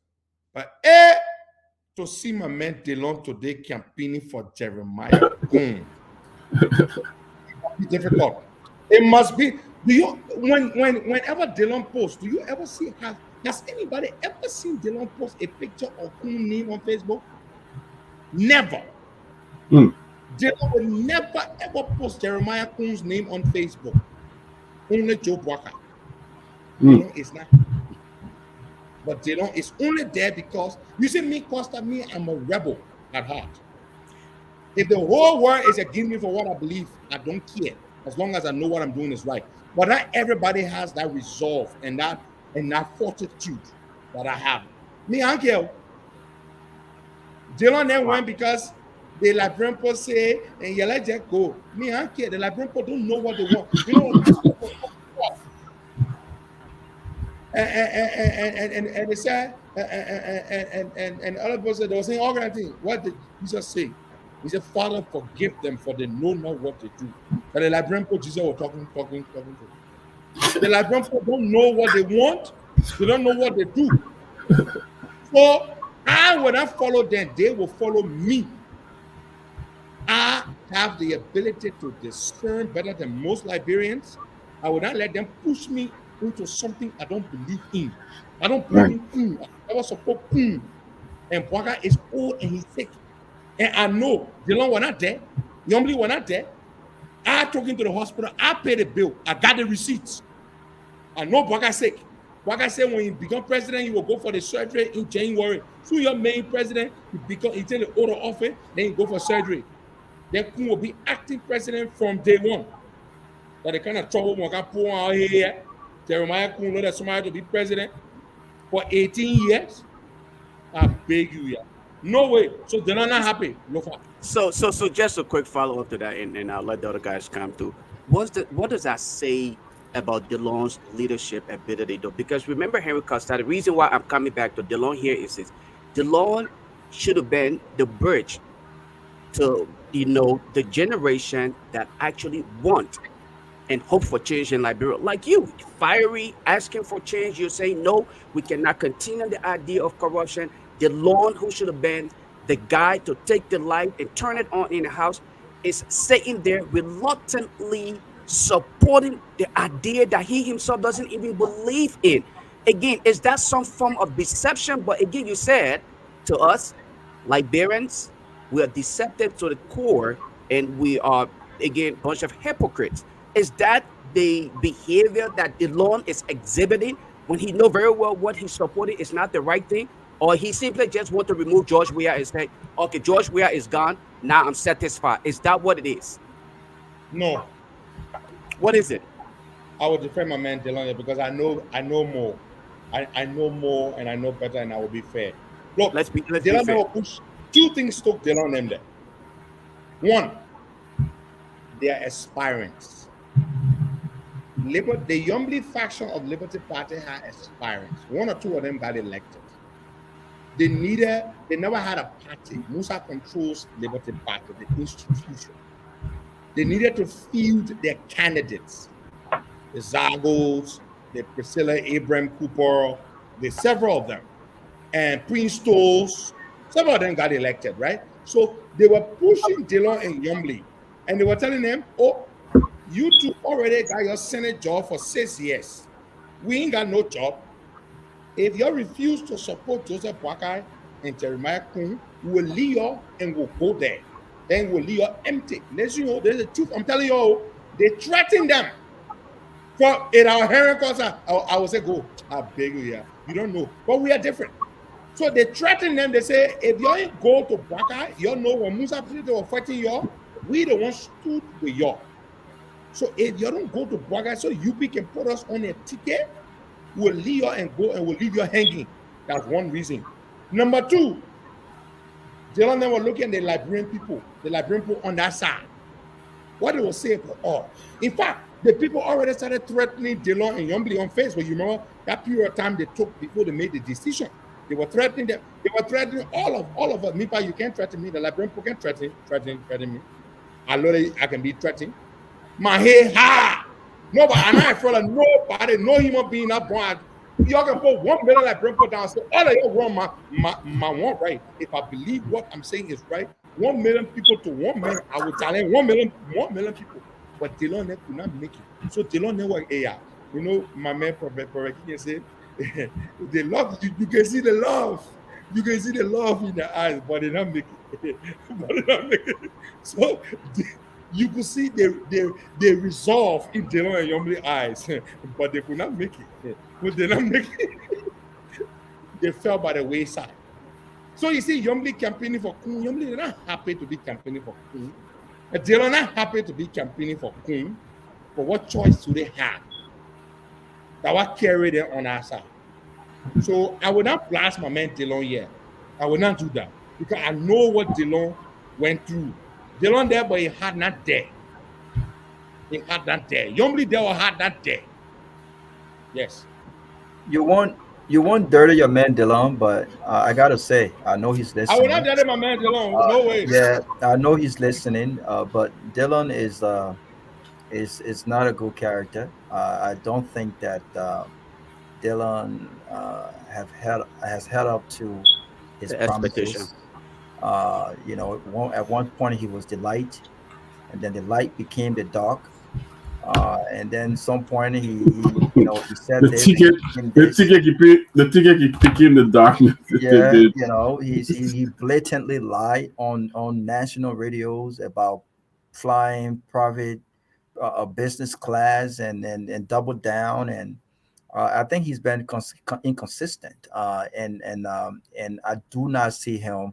He said question why lawmakers should not be budgeted millions of dollars on vehicle, and he would not accept it. And then when he became senator, he accepted it and then justified why he accepted it. And so I know you're trying to give your man a pass, but I will hope that the Liberia that we want, where we want leaders, and these are the people who question the character of others. And when people think about Alice Cummings and a lot of reputable men and women in our country, these are the people who people celebrate. And most of the folks who celebrated him were disappointed in some of his decision. But because personally, I do not see Dylan to be a credible person. I do not see him to be a credible leader. I think people who are in his position should mean what they say and say what they mean. And I think when the Unity Party talks about flip-floppers, when Unity Party talks about inconsistency, when Unity Party talk about all of these different terminology, I think you should look around you. There are many flip-floppers around Joseph Boakai. There are many people who have said things they've not done. When these people question the promise Alice Cummings made, even given the circumstances as to why he made his decision, well, look at Dylan. Look at these people around you. And so I'm not going to push Heron Coastal to say bad thing about his man, but the Liberian people deserve the truth. We want a country where our leaders, Tomalin, mean what they say and say what they mean. And if you're not going to analyze these things adeptly, then and you're going to be hypocritical about it on one side, and then you just shut up. They say if you live in glass house, don't throw a stone, right? Yeah. Because if you question how inconsistent others have been, if you question how people flip flopping left and right, then look right around you. Flip flopping is not only living from one political party to the next; it's saying one thing when you're not on the table, and then doing totally different when you have a seat on the table. And that character, come 2029, he will respond to the Liberian people. Well, All I right. don't want to say something. Go ahead. Before Go you ahead. come back, let me just say this. So after Boakai picked Kun, a lot of them came to me and said, look, my man, just run for the Senate. At the time, they hadn't put Wayman Pay on the ticket. They said run for the Senate. And my man, just go back to your original thing. Just run for the Senate. You win. You can just pretend with Boakai there. You be part of the campaign. You help them win. Wow. So, yes, I had a choice. In fact, people very close to me, my sister Miape Gono, for example. Miape Gono got involved in this whole thing because of me. Miape was one of the key people telling me I should just pretend and run for the Senate. And I told Miape and I told other people, I said, I will not do it. I will not sell to the Liberian people just because I want to be senator. Because running for the Senate would have meant I would have had to support them. I would have had to be the voice of Joseph Boakai the same way I was the voice for 5 years. So you know what I did? I told them, to hell with the Senate thing. Y'all take it. Y'all take it. People say I'm foolish. In fact, they want to tell me now. They say the boy foolish. The boy could have become senator. But he refused it because, yeah, you know why I refused it? Because I could not sell Jeremiah Kun, God forbid. I'm 41 years old. If God says I will be something in this country political, I will be. I will not sell my soul for anything. I will not do that. I never sold my soul to Ellen. I never sold my soul to George Weah. My support for George Weah is primarily based on what I think it is. I have to choose between extremely dangerous people and a president who we know, whose weaknesses and strengths we know. Weah has not become a sin to me overnight.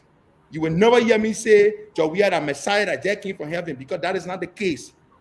But George Weah is better than what Boakai and his people are bringing. And you know the danger? They're going to be in power for much longer. The calculus I did was simple. 6 more years for George Weah and he's out versus what? 12 to 18 years of Boakai and Kumu and Prince Johnson. That's why I did my math. I'm a politician. And I told George Weah, I said, my man, we're not going to make you a Trump. If you don't win now, you will come back in 2029. Win, do your sales there, get out of the way. So help me God. I told him that. So let George Weah win and get out. These other people that 12 to 18 years been on a song and a PC man called Jeremiah Kun, call for Befiako. It will not happen. You know, of course, the one thing I was listening to you this morning before Sylvester come in, I was wondering, budgeting, especially the question of budgeting, like VP Boakai didn't seem to budget well because you said after 12 years, he was left with nothing and couldn't give account of all the money that he had. What do you think led to that? Well, man, I ain't even know. Because the man had everything was paid for. When you look at the VP's budget, my man, the cars are paid for. Sylvester Peabody is a former government official, or still is, but he knows these things. When you look at the VP's budget, everything is paid for. Cars are paid for. I mean, Peabody, you know what I mean? Your cars are paid for. Your gas is paid for. Your everything is paid for. Then your salary. Then what do you do with it? I said like Jew eating it. Yeah. Maybe that's Yeah. Sylvester, go ahead. We have something in the budget they call local entertainment for even the pets entertainment. They got something for incidental when you travel. Incidental and the rest of that. Huge.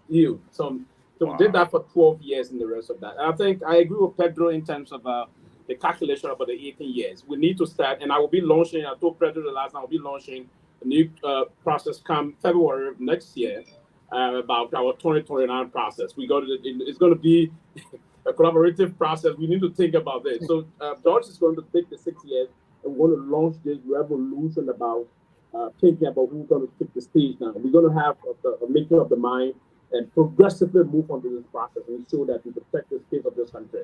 Now, we are not here to ensure to get this country to someone that does not inspire, someone that will basically put the country out to those guys that are here to pillage the resources of this country. No, we're going to reject that. And that's part of the movement. And we're going to bring to bear the new progressive tendency in this place to protect and project the interests of this country. But that we have to now begin the process of scouting qualified individuals. We have a lot of them around the country. So we're going to have the mindset. I was having a conversation the last time with some of our big brothers, some of those that play a major role into the movement issue. We need to protect the space of our democracy. And by doing that, we always have to move and be very frank here and try to push the message about transformation in the country and showing that George Weah is the president for the next 6 years. He's going to be done in 6 years. And then we now will have to come back. We need to be very serious here. We've done some job and some serious work in this country, and we cannot sit and lay back and allow elements, individuals that were just taken from the wayside and come in and take over the presidency of this country. No, we cannot. We still have men in this country. We still have serious intellectuals in this country and have the making of the mind, and we push things around this country and show that we can protect our democracy. One of the major processes here, and I was just saying this, and I listened to Pedro podcast today about this. You know, I was deeply concerned. Right, I've just served at the level as an assistant minister at the Ministry of Foreign Affairs. What I did, me and my family, my wife and I, we had a process of putting things in place, right, and show that there will be a rainy day. There should always be something to say as a cushion to move forward. I don't think I will always have at least if it's a keke to ride around, I will also have something to get gasoline around. I don't think, so we need to, so if you serve the country for almost 4.5 decades, almost 5 decades in this country, then you stay trying to do that. Why and someone asked a very significant question today on social media. They said we have other folks that are also in the diaspora in the US. Why did they didn't raise money like what Costa did? We have a lot of them around. Why? Why on the Pedro why? We have a lot of them that support the Unity Party. Now, this issue about just taking a phone and calling a comrade, we need an intervention. It's not everyone that would just want to push this kind of thing. You need to have a very strong credibility and integrity. And that's what Pedro did. Costa will call Frank and say, hey, we need to do this. I mean, we need to be very frank. He resuscitated an already dead political career. And that's why we have to come and move very firmly to protect this country moving on. And that's one of the reasons we are contributing to this campaign process. We cannot sit and say and we're going to relax and see the process move on. Now, we will talk about this issue about protecting the democracy, the issue about what we've seen happen in this country. Now, for instance, today I'm home. I'm somewhere in Dixville. I'm enjoying the comfort of electricity in Dixville. Some years ago, you never have thought of this, right? And I'm having a system sitting here at my residence, having this kind of a conversation. There are paved roads now leaving from the Car West side through the Dixville, Johnsonville towards the Mount Barclay side. It is the thought process and innovation of this president. Now, this is part of the reason of alleviating poverty from the folks in this country and showing that we all can collectively move this country forward. It is part of his team of cadre that he's assembled to do the job for his administration. That's one of the things we find ourselves in today. Today, the country is peaceful. The country is moving very well in terms of we're on course in terms of our country power march, in terms of the price. If you want to do a comparison of the prices now, I was just recently across around the Guinean border. We're buying a gallon of gas almost $6 or $7 there. Today, from our end, it's around $4 to $5. If you were to do those lines, I mean, we're not that comfortable yet, but we are there. Despite those exogenous factors that are trying to pull us a little bit, but we must store the courage and put into place what we call strategic administrative skills by this government in terms of that. In terms of the Committee of Nations, we are not doing well now. We are part of the Committee of Nations. We've engaged into all of our diplomatic line in terms of our partnership in both the multilateral side, the bilateral side, and the rest of that. So the country is on course in terms of all those things. So I believe that my support to President Weah and the support of all of cadre and young individuals around this country, I mean, his friend, and we believe that he started something that we have to go and finish the job. He would get this job done 2029, then we can move the democracy forward. There will be a big debate among ourselves as young people that now it's time that we will have to come together and begin the process. We will invite Raul Gagua here. You have to leave from Atlanta, from the comfort there in Atlanta, and come back. The debate will be expanded. But then it can be wonderful. It can be Pedro Costa. It can be Sylvester Peabody. It can be Robert. It can be Lofa Julius. We will go back under the power team Lofa and have some conversation about how this country is going to. It's not going to be about this tradition versus this. No, we respect the tradition. Uncle Joe, yes. But we're going to take development and someone that will take merit as the commander-in-chief of this country to move this country forward. Just yeah, I just want to well, 8 days to go, right? If I just let me put the question in quickly, I beg you. Yeah, go ahead. 8 days to go. 8 days to go. CDC, they didn't win Cape Mount, Magibi, bombing, and Bapulu. and they are making headways in Nima and Lofa, even though they may not win it, but they may cut down the votes. What's your looking at all what you have been through? You have been watching, you've been on the front lines, you've been on the campaign trail. What I mean today, what's in your mind with the numbers? Come November 14th, you think by what time do you think the race will be called? First of all, it's a 2-horse race now, and it's just 2 people, no legislative candidates.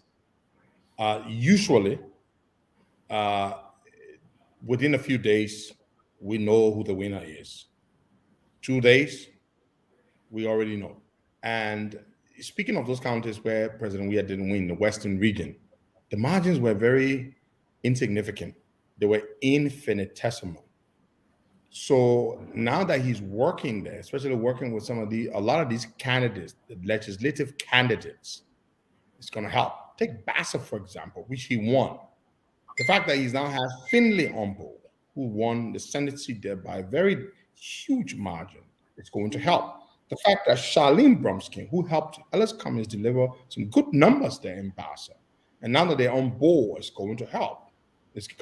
So we are going to see greater gains in those counties where he won, and in those counties where Unity Party won, but by insignificant margin, he's going to do much better there. And that's not going to be good at all for Unity Party. Unity Party isn't doing much. They're just relying on a few people endorsing them, but they're not working on the ground because they don't have the machinery and they don't have the resources to get the job done. So I foresee, we are going to cut into their margins in those places and increase his margins in the places that he won. But they're not going to be able to make any change in Bong County is also going to do better. They're going to do better in Bong County now. CDC won Bong, yes, but that margin was small. But I foresee CDC doing much better in Bong because now everything is in sharper focus. Then the message that's been preached in Bong, which is a good message, is not a tribalistic one. They're basically saying, look, see how Nimba voted. Nimba voted overwhelmingly for Jeremiah Kuhn because he's the running mate to Bwaka. Jewel is your daughter. She's running mate to George Weah. You need to simply mimic or do exactly what Nimba did. Now, if that message holds sway, if it is effectively communicated to the people of Bong County, the people could rally around and Bong, because Bong is the 3rd largest county in the country, mind you. If Bong comes out strong for Jewel and Weah, then Unity Party is definitely in trouble. Unity Party has exhausted everything. They can't do better. It's like a car that moves at 150 miles per hour. You're already doing 150. You can't go above 150. UP has exhausted their full capacity. They're not campaigning, don't have resources. Weah and his people are reaching out as much as possible, and it's going to make a huge difference. That's what I foresee. Judas, go ahead.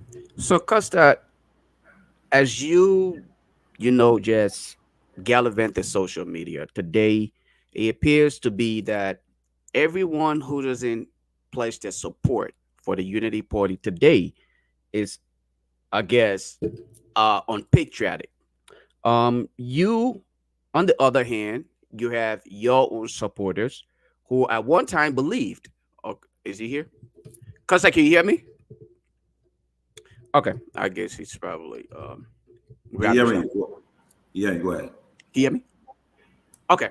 So my question here is the fact that there is this narrative out there, well, I would say on the social media, because that's where most of it is at. They're claiming that if you're not in support of the Unity Party, then you appear not to be a patriot. You're not patriotic. And there are other supporters of yours, loyal followers, who at one point in time felt like the removal of George Weah is Liberia's the solution to Liberia's problem. There are few who think that way and still think that way. I want you to talk to these people. And I'm pretty sure throughout your process, you thought about this as well, because again, you criticize President Weah heavily, just like my very self here. I criticize President Weah, and I will continue to do that. And I'm doing it more. But what is it that you can say to these people who think that the removal of George Weah is not the solution to Liberia's problem, knowing what you know, because you slept with Honorable Boykai, not literally, but you know he ins and out, and you experience this. And talk to those who feel like the removal of George Weah is the solution to Liberia problem, and why that idea, okay, may not just be truth. Well, Lufa, you strike a good point. Joseph Boakai did have his base, and this is the man who picked up what 440,000 votes in 2017. Yes, but when he left the political landscape, I mean, their momentum died, so we had to resurrect that base. That's why we did not make Joe Boakai, but we resurrected him. But then we brought additional people. Now the man got 400,000 votes, but this time he got almost 800,000 votes, right? We did bring a lot of people on board by basically hammering this message for years that he was the one guy who could take George Weah down, period. And I sold this narrative that he's a rescuer. I coined the phrase rescue one, and rescue mission. And because I was quiet for a long time, a lot of my people reach out to me and say, look, Costa, and I've seen some of their comments on Facebook, they're posting on Facebook. Look, you sold this thing to us. You sold this man to us. And so, tell us why. A big brother called me the other day from Spain. And he said to me, Costa, you may unfollow this man. They all tell me that. You see on Facebook. And yet they say I'm insignificant, but I brought all these people who can openly say, you sold this man. He said to me, now tell me why. Why should we not support him? After I explained to the people said, now I understand. Thank you.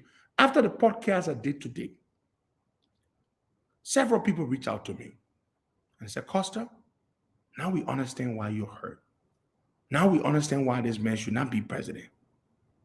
And I mean, I'm telling you, UP doesn't know what's happening. They're losing people left and right. So the point is, like I said, I dressed the devil. I may not have enough time to completely strip the devil naked, but I would jack the devil's mask off his face and I would tear the clothes off the devil. And I'm doing that. Now, the reason why it's important is because this is a runoff.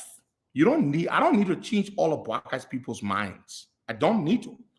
I just need to prevent many of the people who didn't vote for him in the first round, who are not naturally Boakai people, and also sway some of his people who voted for him in the first round. That's it. The strategy is very simple. The people who didn't vote for Boakai in the first round, they can easily be swayed. And then there are those who are very concerned when they hear a guy like Costa, who they know was very close to Joseph Boakai. That Boakai is not. Let me tell you the real reasons why I don't want him to vote for Boakai anymore. It's not because of how Boakai treated me. My people, don't reject Boakai for how he treated Costa. Forget Costa. For me, I have forgiven Boakai for what he did to me because I'm a Christian. I have forgiven him. But you know why you should not vote for Boakai? When I say, some of you say it's becoming redundant, I'm telling you, I took this man to the hospital. He's not well. They're giving him all kinds of things, stimulants, energy boosters, just to keep him going. Boakai is not well. It is not Joe Boakai you will be making president if Boakai wins. They are selling you a poison, but they put it in water bottle. Boakai is the front. It is not Boakai you voting for that Jeremiah Kun. And ask them, do you really want Kun to be president? They will tell you, say no. Oh boy, we feel that Boakai will be the president. No.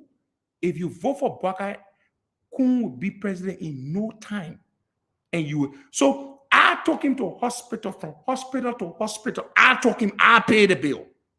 So what I'm telling you, do not reject Boakai because Costa vex. Do not reject Costa because Boakai is ungrateful. Reject Boakai because Boakai is sick. Let me tell you what happened, guys. When they finally told me that Boakai was sick, the family, because they hated from me, these people did not tell me the real sickness Boakai had until we flew into America. You know what they told me?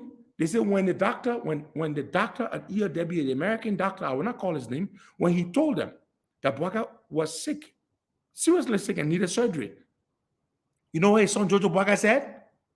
He said, but we can't do this to the country. Daddy not okay. Daddy cannot run. Those were the words of Jojo Boakai. Those were the words of Jojo Boakai. We can't do this to the country. Daddy not okay. We can't do this to the country because Boakai is not okay. But Joseph Boakai is the one that said, I can make it. I can make it. You only see how lucky Boakai could not wait to get out of that hospital. Every day asking the doctor when he would discharge me, because he felt the longer he stayed in the hospital, the more it would affect his presidential chances. The old man is so desperate to be president, it is not even funny. When the doctors told Boakai that he needed the triple bypass surgery, I got all the plea. Wait, let me send Boakai plane ticket to y'all and his nephew plane ticket. I got everything. Hold on. The tickets I bought that Boakai never flew on. There's a lot man and say my witness behind the sea. Boakai and his nephew was supposed to fly to the US to go for the surgery. I bought the tickets. I did everything. Boakai said, if he go, he will not be able to run. And so because the doctor said it would take too long for the recovery. So therefore, this is Joseph Boakai ticket. I got me send you the ticket. You'll see the full itinerary, everything. Joseph Boakai said, you're not going. So why you're sending that, as you were listening to these back and forth over $5,000, I just want to know what was going through your mind, thinking that this is the next possible president, and here they are. I mean the request. Yeah, That's a good question. I want to know what was going through your mind, because again, this is probably a potential president who is here fighting with his nephew. Was that his nephew? Right, fighting his nephew for $5,000. What was going through? What was the amount? Is it 5,000 Liberian dollars? 5,000 United States dollars. This was the balance of the money from Cummings. Okay. As you saw the budget, Cummings actually sent $45K, but there was a balance of 5,000 that Wisner was supposed to bring. George Judy Wisner is the one that delivered the cash. So Jake. Boakai was afraid that Jake was going to eat the balance of 5,000. So he sent me a message. As you saw the message, Henry, please make sure I get my 5,000. That trip was about me. And Jake won't eat my money. Let him deliver it to Maurice. Maurice is his administrative assistant. So I just sent you Tomalin. I just sent you Boakai's ticket that he was going to go for the surgery. I'm also going to send you Jake's ticket for that same trip. So Boakai was afraid that Jake was going to eat $5,000. And so that is why Boakai was saying, I'm going to make sure I get him money from his nephew, a 5G. But then Boakai first and fighting his nephew for money. When they went to the States the first time, one lady called Jala, she sent $1,000 US through Jake for Joe Boakai. Jake ate the money, but Jake didn't know that a woman was going to speak with Boakai and tell Boakai that she had said So let's do the story.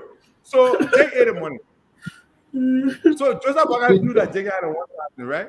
So Joseph Boakai had a lot of suitcases, and he wanted to pay for his extra baggage. I just sent you Jake's ticket and Boakai's ticket for that same trip. So they get the input, guys, and then Boakai said, Jake, the $1,000 that lady sent, you said to pay for my extra bags. Bang bang. What is $1,000? TV eating the mouth. Jake turns to Orlando Chinowit and said, Orlando, my man, let me use a credit card, man. Let me put the extra bags on the credit card. When I get to Liberia, I will also send it back. They don't want you. Jake is so desperate. Joseph Boakai sent me a message one day. I will show you the message right now. When he told me he wanted to fire Jake and eat money too much. Let me send you a screenshot of that message.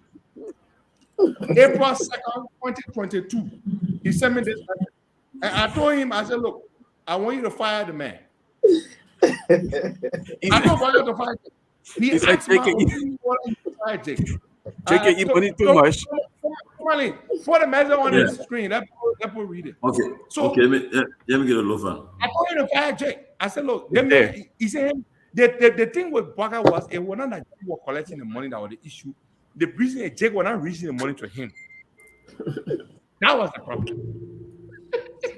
So Jake is a bad protégé. Jake is a hell of a guy. And Jake is the one that wants to become Minister of State. Imagine that. Jake will Okay, sell the whole country up. I gotta be sleeping. Jesus. Dale, man, Yeah, look for people there. It's already I in said there. it- The guys in studio, You the guys in must- studio just have to project it. It's already in there. There you go. So this is the ticket. Okay. wow. You will see a name there at the bottom. Joseph Yuma Boakai. Business class ticket. There are 3 Right copies of his. I bought these 2 tickets on March the 3rd. Wow. You see the itinerary where they were supposed to go. You go back to the next one, you will see they were supposed to leave Accra, Ghana on March the 23rd to travel Right. to New York and then fly from New York to Minneapolis, Minnesota. Wow. Studio, you can stop it. Let me project the other one. His ticket was business class, and I still got these tickets. I never used them because the airline said only Joseph Boakai can use this ticket, and it's valid for one year. And then Jake's ticket is there also. Yeah. So this is what the guys. So how you going? How y'all gonna get that money back? So y'all gonna get it though. But let me tell you the Airbnb I paid for. $3,370 US. I paid for the Airbnb for 2 weeks for after the surgery. I mean, everything was done with Boakai's agreement. Boakai was going for the surgery. But then they said, well, if Boakai will not come back. So they're using Boakai to come to power. You see, Boakai is a pawn in the game, guys. You all don't understand. You think Boakai doing it for the money and for the the desperation for legacy that he became president, even if he accomplishes nothing. And they are doing it for access to come to power. You see it? Wow. That's how dangerous these guys are. Wow. Kosa, how do you and I'm not sure if you want to respond to this, but it'll be interesting. I got a text from a friend. I don't listen to that platform every night. Then I ain't gonna lie to you. I'll kind of pick in. But how do you respond to I'm not sure if it was just words, but Stanton had a lot to say about you, man. How do you respond to Stanton when he says something about, I think he pay your rent every month, he serviced your car, and I think he got a little bit personal. I have not heard you speak on that. How do you respond to that?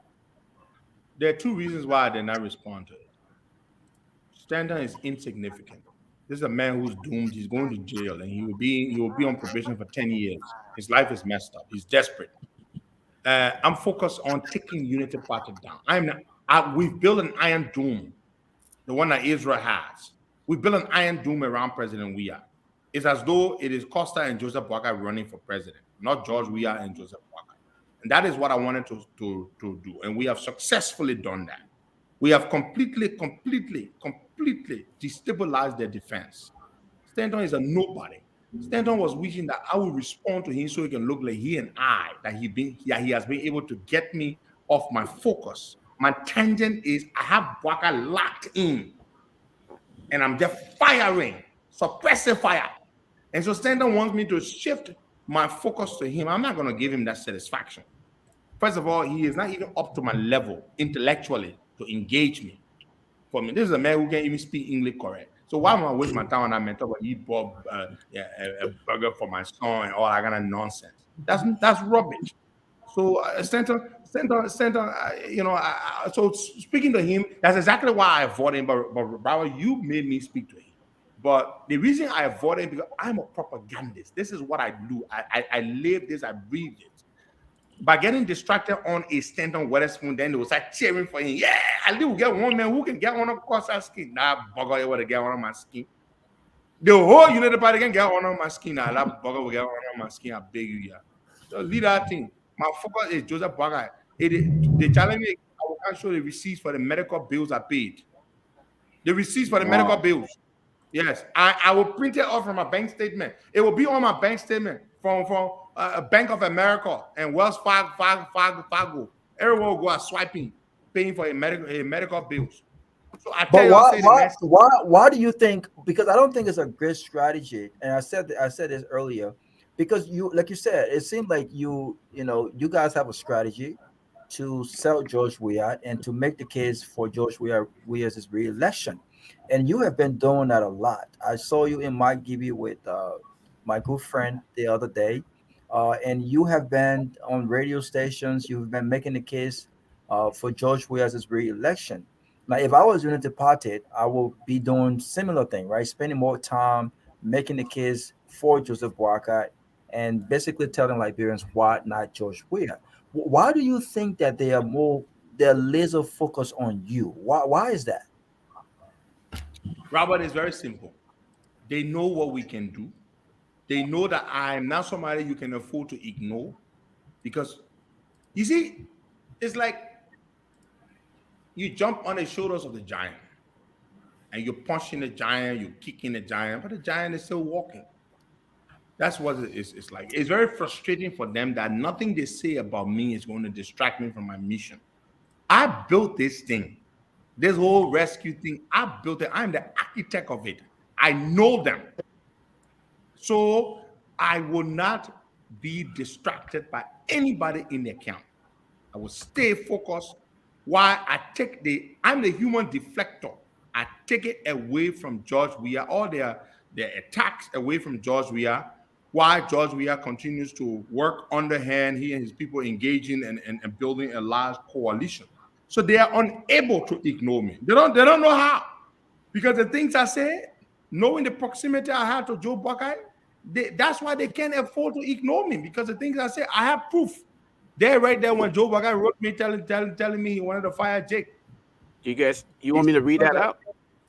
Yeah, I can read it out. Yeah. Oh, there you go. Read it out. Yeah, go ahead. April 2nd, 2022. Henry, Ben is pleading with me, but I intend to reject it. Jake's financial avarice, that greed, let me break it down for our people who ain't know what that word means, is too intense for me. He is soliciting money any and everywhere without my knowledge. I intend to replace him from around me. It is too early for such acts. Your advice is necessary. Uncle, let me read my response to him. I said, Uncle, I strongly encourage you to replace him. I told him to fire Jake. He refused to fire Jake. Many people are very uncomfortable with him being close to you. You and him are strong opposites in character. I will remit the monthly support early next week. I talk about monthly support in that one again. Enjoy your evening. Then he responds. Joseph Baga responds to me, thanks, my dependable nephew. I say, you are welcome, uncle. Then he said, Henry, I do not play with relationship. I consider you as my own now, as my very own now. You see what he told me? The monthly money was rolling. The money was rolling. So I was a very. Yeah, Joseph Baga ticket down at $2,900 US for a business class ticket on Delta Airlines from Accra straight to JFK, from JFK to Minneapolis. Then I was going to pick them up from Minneapolis and drive them to Rochester, New York. Mm-hmm. That's it, guys. Wow.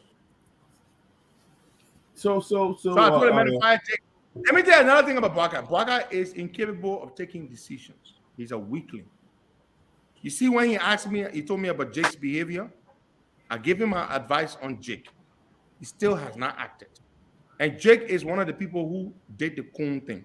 Kun bought Jake, bought Brownie Samukai, bought the entire vetting committee. The entire vetting committee that Bwaka set up. I told you, the vetting committee comprised Brownie Samukai, Samuel Kofi Woods, Francis Yuma Lin, Jacob Kabakoli was on it, of course, and Luther Tape, Amos to Jake. The men bought the entire vetting committee. That's it. That's what happened. Look, I'm a bit shocked that Cummins will pay, $45,000 to meet with Barker. I would not pay $1 to meet with Barker. Yeah, you're not a politician, Robert. Yeah, that's why. I agree. Yeah, I agree. But I won't pay $1 to meet with that. But you're not joining. I agree. But that's why I said we agree. but let me ask you this: Cummins is a good man, right? And, he is. And we've all had. Look, I've had my own frustration with Cummins in other ways, and when he appeared on this platform, we had a conversation. But generally, he's a good man, I think he's an inspiration to a lot of young professionals, especially those of us who work in corporate America, because it's not an easy fit to climb these ladders as he did, and to have been able to leave an impact on globally. He's one of the richest Liberian politician in Liberia because he's earned it, right? He didn't cut corners. He earned it. He worked hard for it. And a lot of things were said, and some of those things that parted Joseph Boakai, it was politically, strategized. They used you to say a lot of things in the interest of reconciliation. Have you spoken to Cummings? And are you open to offering some sort of apologies for some of the things that you said to him that were not truthful? Absolutely. As a matter of fact, I've done it on a number of platforms that I've appeared on. And I think, let me tell you something. Cummings coming from corporate America. I have my disagreements with him politically. We fought, and politics can be nasty, very, very nasty, and sometimes very unfair.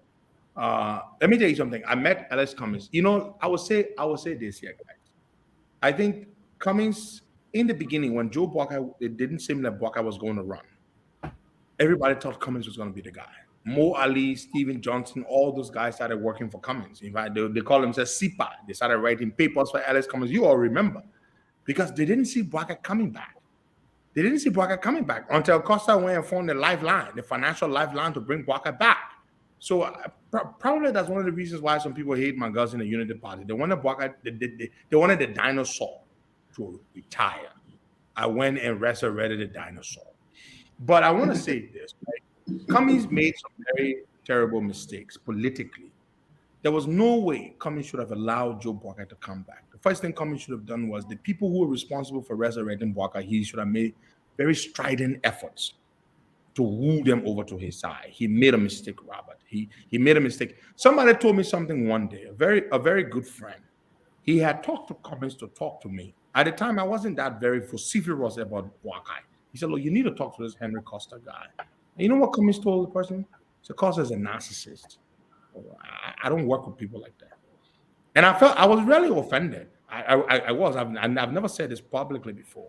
And I think that's what people fed to Cummings. Look, let me tell you something, Robert. Mr. Cummings did not, like you rightly said, he did not just stumble to where he eventually got to. I've read up on this guy. He's an extraordinarily successful, accomplished man. And we know corporate America. Those of you who work in it, it takes years. You have to pay your dues to get up to the level where Cummings got. The third man in line at the most recognizable company, the company with the most recognizable product in the world. But you see, Alex Cummings needed to understand that when you come to a different terrain, you are a novice. And Sylvester Peavy may know way more about the terrain than you do, even though you have a vast wealth of experience in one sector, but you're coming to politics.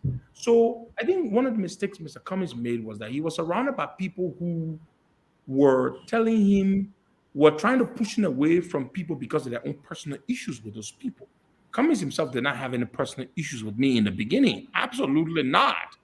But people who do that, the people who work for these people, the handlers of big people, I will tell you a story.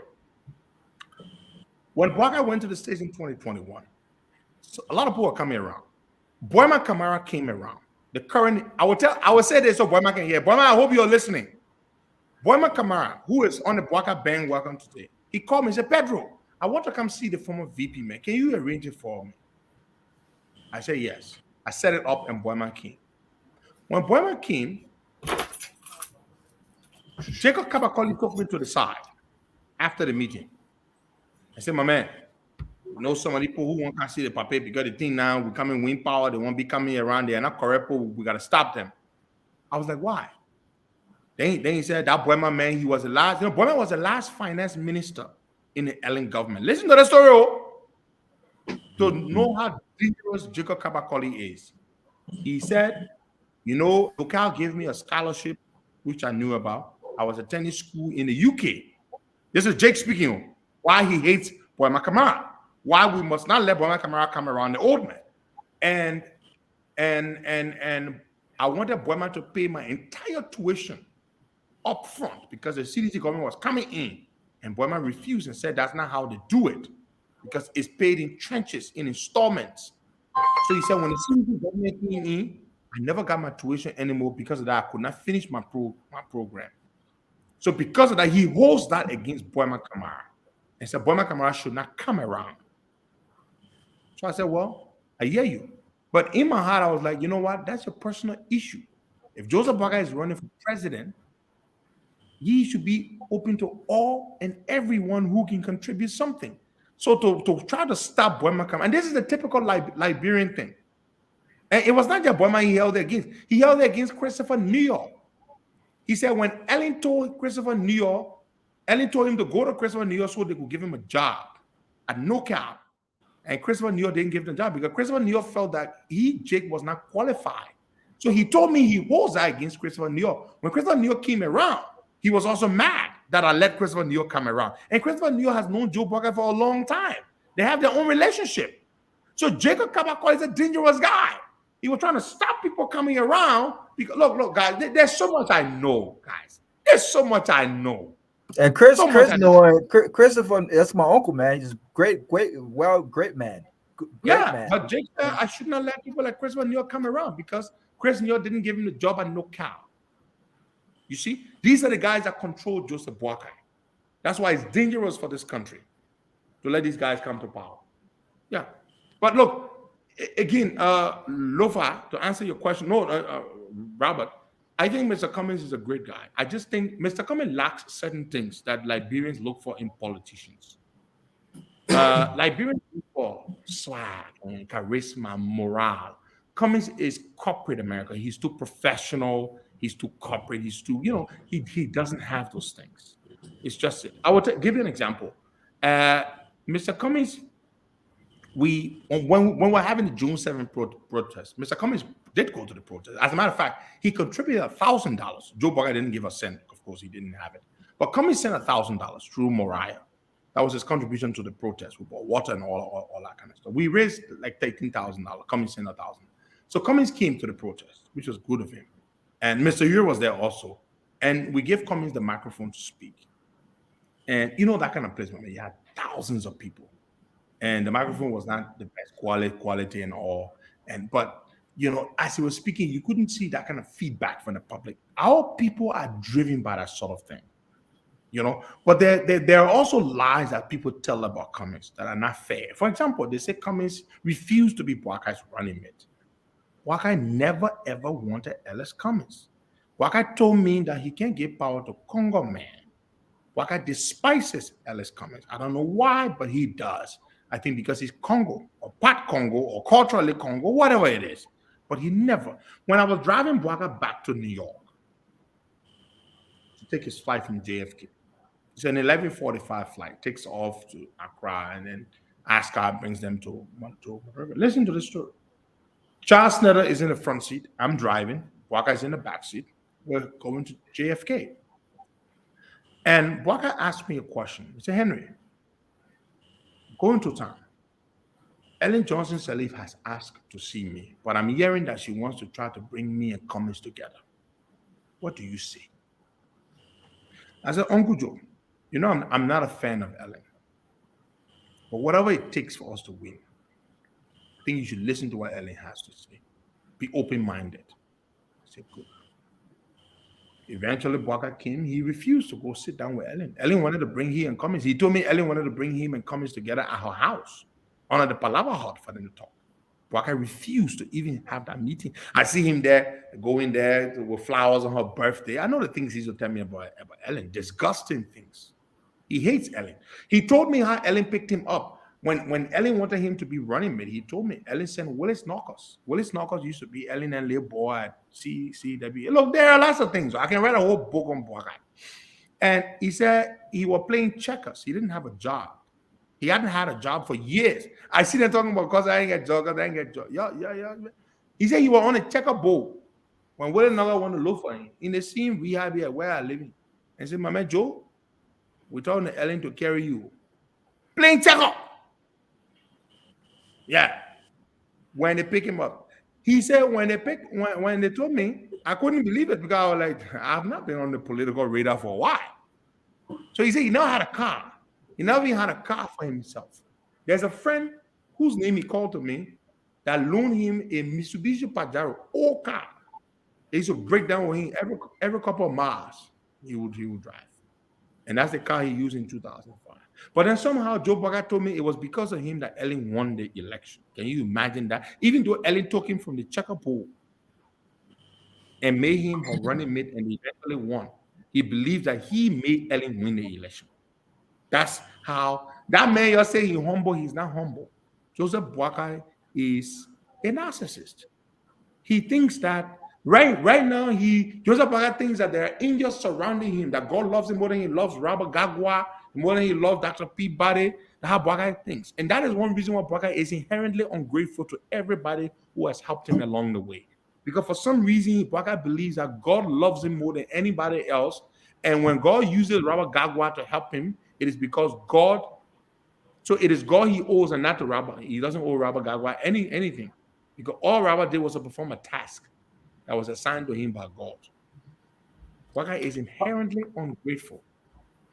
Namesake, I wanted to ask you did mention about him wanting money to celebrate Sierra Leone Independence Day. What? For what? Look, I was confused. How the hell did man kind of ask me for money to celebrate, to give to the Sierra Leone community to celebrate their independence? I'm like, you know what came to mind? I was like, I've been hearing stories that they made at Sierra Leone. I hope they're not true. Because why would it man, but when I said Peabody, why would it man ask me for money to give to the Sierra Leone community to celebrate the independence? I'm like, what? And I found him out. Then he went one she was running from the loop. She said, hey, you know, Boakai is very gullible. That's one thing about Boakai. Let me tell you what happened. This is fun stuff. This is fun. We spoke all the way to Washington, D.C. one day. Look, I want to tell this story. There's some guy called Reverend something. I was thinking about his name. This African American crook brought some group from Georgia to Liberia. They posted the pictures. A Georgia State senator and all. They told Boakai that in fact, they made Boakai the chancellor. They call him the chancellor. They said they were trying to bring $50 billion to Liberia to invest. $50 billion with a B. Boakai called me one day, excited on the phone. Nephew, God has done it. I was just named chancellor by a group from Georgia. I will call a guy named Reverend something, one crook. But let me tell you what happened. Look, this story is funny. They made Boakai the chancellor. They said they wanted a bank license. They wanted to establish a bank. And they were bringing $50 billion to invest in Liberia. I said, Uncle Joe, give me the names so I can Google them. Look, Boakai's people are extremely incompetent. They did not do any research. They believe that those broke-looking people from Georgia could bring $50 billion to Liberia. So when he gave me the information, I tried looking the people up. I couldn't find nothing. Boakai came to the States. Then they said they want to carry Boakai. They did a long itinerary. I have the itinerary here. I will send it to y'all for Boakai to go this place, go that. Then they said they have fixed a meeting at the Senate wing at the Capitol with the two senators of Georgia, Senator Raphael Warnock and Senator what's his name? Josh, what's the young man's name, man? I admire the guy. Georgia Senator, the other guy. Look, we drove from Delaware. We're not dressed in Kosu. We're going for serious meeting. Let me tell you how PC Boakai people are. Jake said the meeting is handled. Everything is set. We're going to meet Senator Josh. What's the man name, man? The other senator from Georgia, man. Josh something, the Jewish boy. Yeah, the Jewish guy. I know the guy you're talking about. He's the youngest kid in the Senate. There is something Is it Josh Barrett? Thank you, John Ossoff. I got those pictures. We took some pictures. We never met Ossoff though. You listen to this thing to show you how Boakai see. We wore our suits, and I dressed my man. We're going to the Capitol to go meet Senator John Ossoff. Man, people, we get to the Capitol. We met these guys there. They fake African American wearing Not knowing the man was kicked, they kicked the man out of the church for molesting women in the church. Look, black guys, people are so lazy and incompetent to even do simple due diligence of these people. They never even did it. We get to the place, we go to John Ossoff's office. Things that were on a schedule. You know, they got a scheduler in the office. The scheduler looked up and said, no, we don't see anything yet. We said, what? We met a man there, complete foreigner African American men. The men who bring you 50 billion. Lord. Baga was damn bad.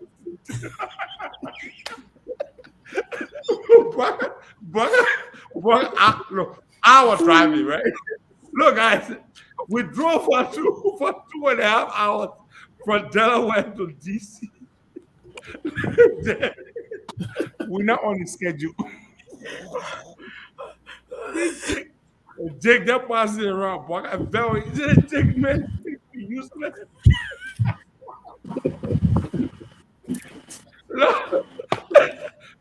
So they want ask, can you please squeeze us? Are you freaking kidding me? You don't get squeezed in on the schedule of a U.S. senator. No. Look, the funny. My man, I've been doing what they were all that day. Yeah, my man, you're laughing. It was so embarrassing for us that day. My man doing what that? My man, I got fed with Jake, my man. So I said, you know what? Let me Google this reverend.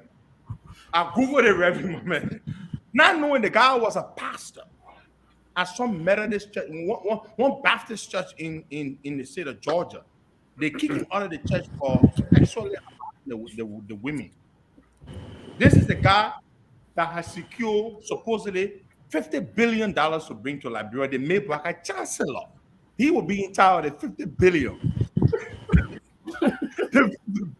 So now we want to go have lunch because we know the meeting will not happen, right?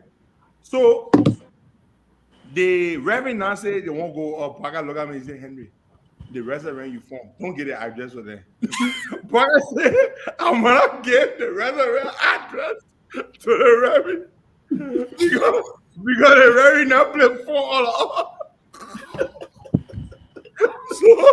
so why I get a very different address.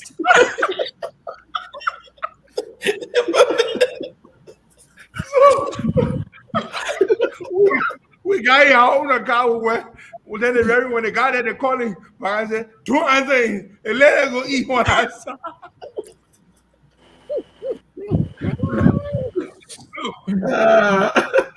It's a real junk. A simple Google search. I did a Google search right in the hallway in the United States Senate wing. I said, Uncle Joe, that man is a molester. He was expelled from the church. They excommunicated him. Like I said, you see that kind of thing. Jake, that useless man. But he still has Jake with him. Because brother is also a... Yeah. Pedro, moving on. What I just want to I'm going to know this today because Jake. What is about this Jake that he cannot let Jake go and Jake is staying in his cycle, making those kind of decisions despite Jake got those kind of questionable character also. Why is it that Jake is continuously around his cycle? Jake is his nephew. That's why. Jake is his nephew. Jake's father lives in the States. I met an old man. So that's why, look, there's a lot of funny things. But Bwaga is so fishy. Bwaga, you can tell Bwaga say you bring one, you will bring 1 billion. Bwaga believes that those guys bringing $50 billion to Liberia. And they made him the chancellor. Guess what Bwaga did? Bwaga called Eli Celebi. He said Celebi should help make license. They want open bank with 50 billion. 50 billion is the GDP of Liberia is 3 billion. So they were bringing more. They were bringing many times over the GDP of Liberia to Liberia. Yeah. That the kind of junk Bwaga is. That the kind of man won't be president. Who junk like that? He didn't know what 50 billion is.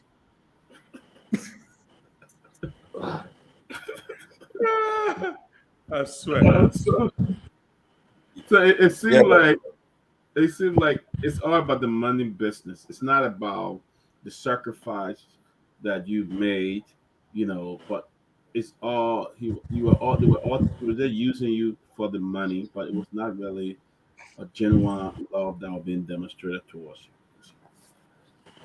Oh, clearly not. Yeah. They really didn't like me. China? It was just Of course, that. Yeah, we got like 7 days to go. This week, what should we expect this week as we close as this campaign comes to a close? Because it's a do or die. There's somebody got to win the election now. Somebody will be a winner on November 14th. So the coming week, what do you think gonna happen? Like, what will be your role this coming week as we move forward and to close this campaign, because it ends on November 12th and the election is November 14th. Well, because of the limited time involved, we intend to do more radio appearances, social media appearances, because you can reach far more people than you can meet in person. The in-person activity will do some. For example, on Wednesday, I'm going out to some intellectual center, the Veterans Bureau. I'm going to be interacting physically with our people there. But we will continue to engage and use platforms such as yours, where we can reach many thousands of people in real time, and tell these stories and things that we know firsthand. And just so people know what we're dealing with here, and what's at risk. This old man is just not able. He's not up to the task, and we need to tell him that, so that they especially to those who did not vote for him in the first round, because they are the ones that will decide who wins this runoff. It's not the people who voted for Bwaka. It's those who did not vote for him and did not vote for We Are. You are the ones who get to decide who becomes the president. And I'm telling you, Bwaka is dangerous, and he's not in control at all. It is the people who control him. The likes of Jake. He can't stand Jake because Jake can eat the money, but he can't seem to get rid of Jake. And there are many people around him like that. Guys, we got 15 more minutes. Can you guys just give your one minute question, one question you have for Costa, then he can do his closing. And the question you have for him, one question for him, comment, whatever you want to do. Look, yeah, I'll go. Look, I think that, like I said the last time, I think that 8 more days to the elections. I think that these elections are still consequential. We are in a very complicated space. And the CPP endorsement, we spoke about that, and everything that is happening in Iran, the George Weah and CDC right now. I think it's an opportunity for George Weah and this government to rethink and to hit the reset button. I will hope that, and I've been very clear and I've been as explicit as I can be. Where we find ourselves is a reflection of the choice the opposition made. And I have consistently said that if the opposition wanted to champion an election based on change, then it was incumbent upon them to formulate a ticket reflective of change, at least if not 100%, at least 50% or 60%. That wasn't the case yet, right? And beyond that, they strategically did not treat people the right way. Too many insults, disappointments, and I mean just all kinds of stuff going on. So they are in the space that they are in, but we still cannot count them out. And I think that's why the other side is campaigning aggressively to put out the message out there. But I really hope that this is like a reset button to CDC and this government. George Weah will have to act if he's reelected, and he will have to do something very, very important to mark his legacy. He will have to go back to the drawing board and reshuffle. I think these are all important issues. But I guess my last question to Heron is that what's next? 2023 election is November 14th. Come January will be the inauguration. I know that I heard you say you are not much interested in holding a position. But what is your interest? What's next? In what capacity should Liberian expect you to be more active? I've had my disagreement with you, Heron, and you know that, right? It has been respectful and professional, and I will continue to disagree respectfully with anyone. Even my friends know that, right? But I still think that you bring something to the table. I still think that your voice, is needed in any capacity, right?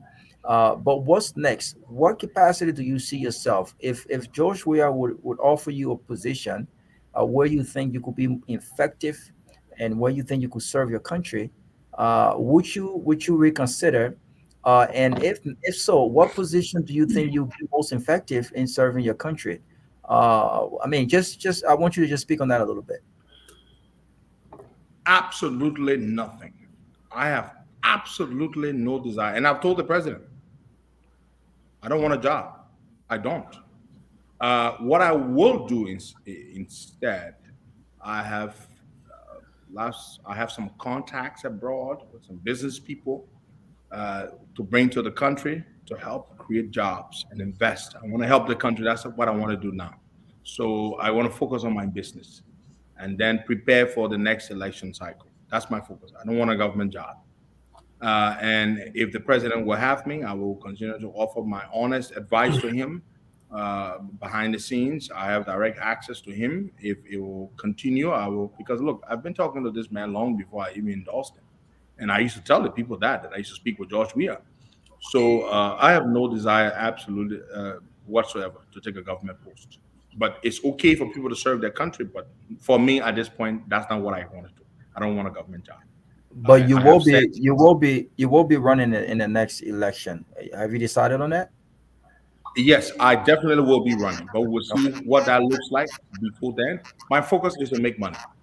Uh, that's my focus now.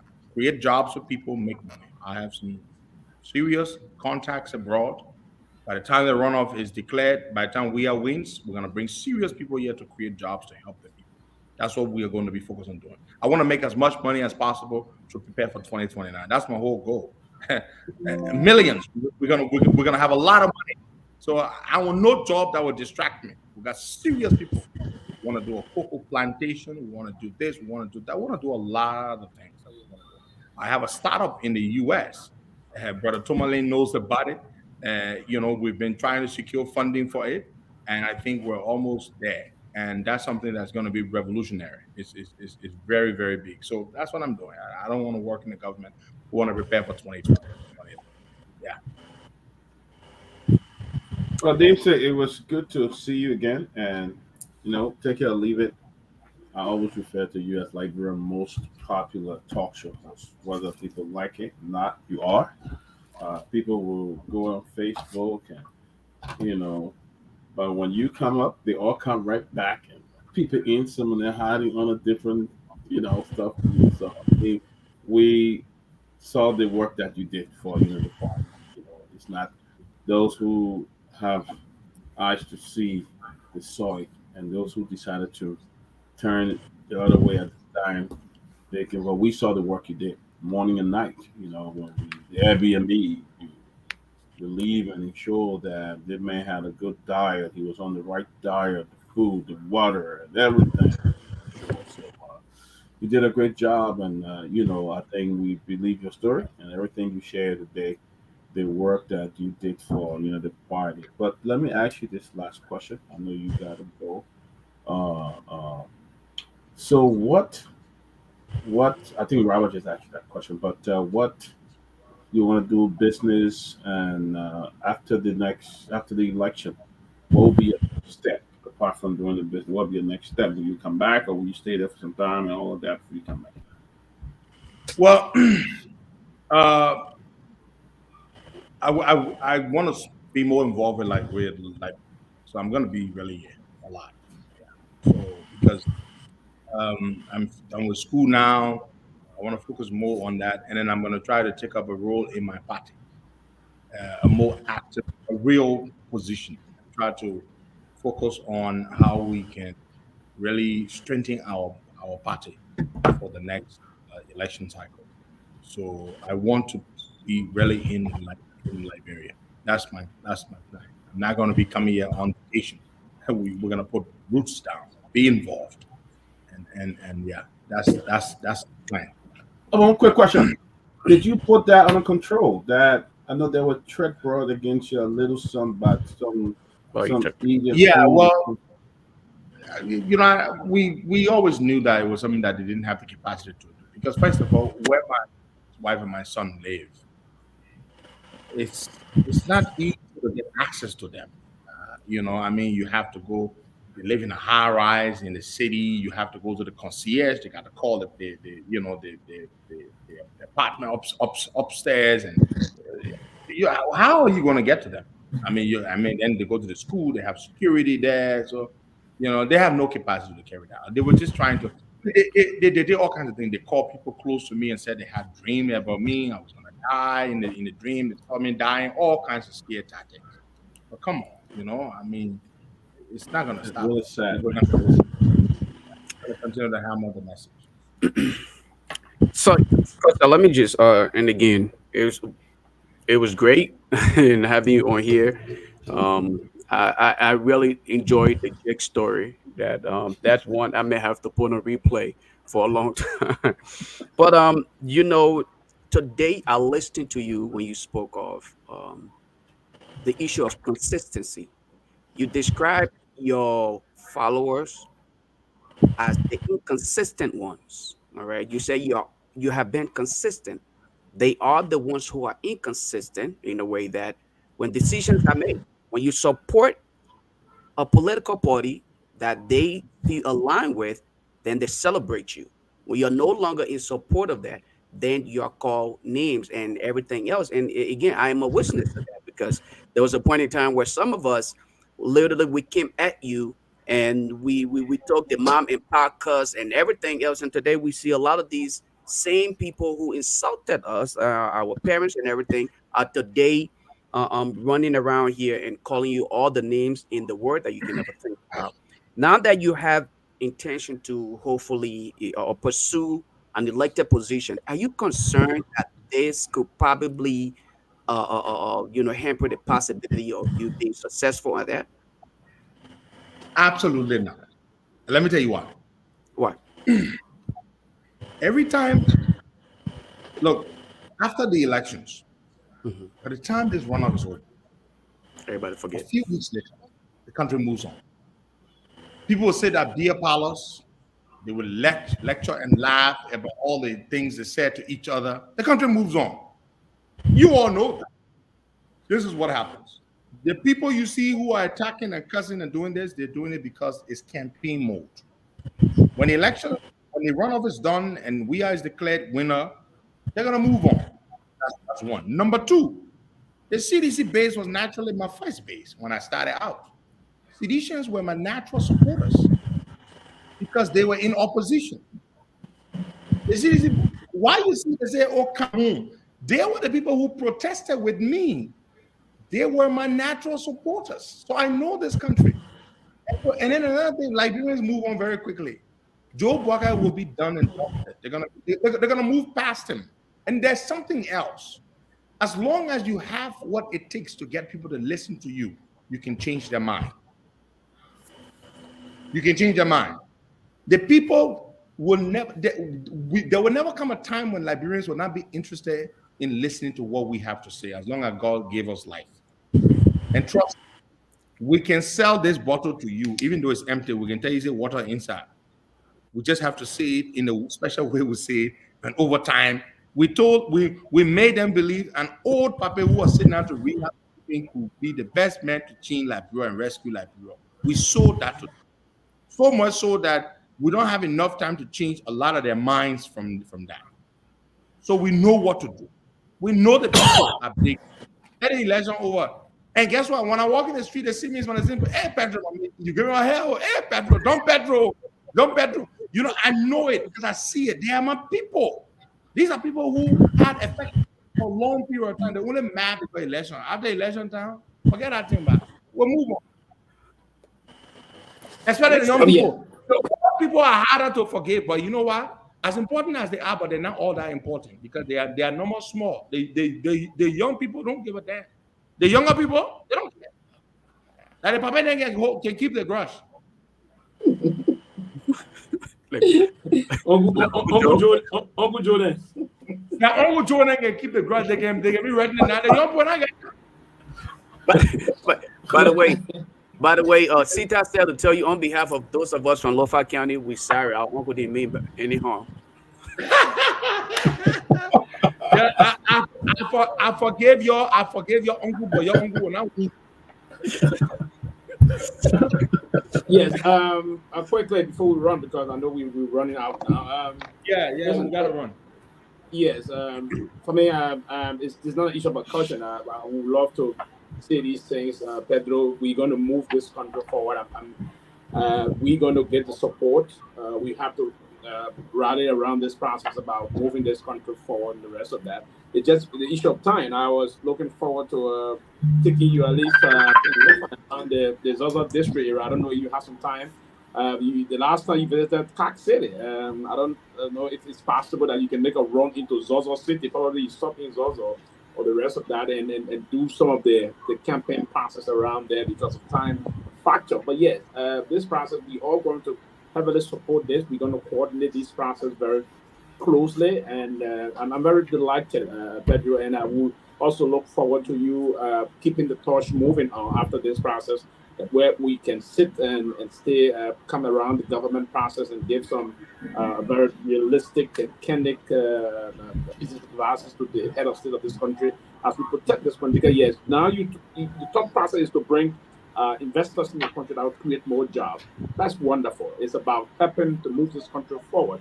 These are the kind of a productive mindset that we are now seeking for people to bring to bear. Not those counterproductive elements and those that will just sit and want to come and reap what they didn't struggle for in this country. We've gone through a serious struggle here. We're not going to allow people to come from outside and want to take over this country and move it on.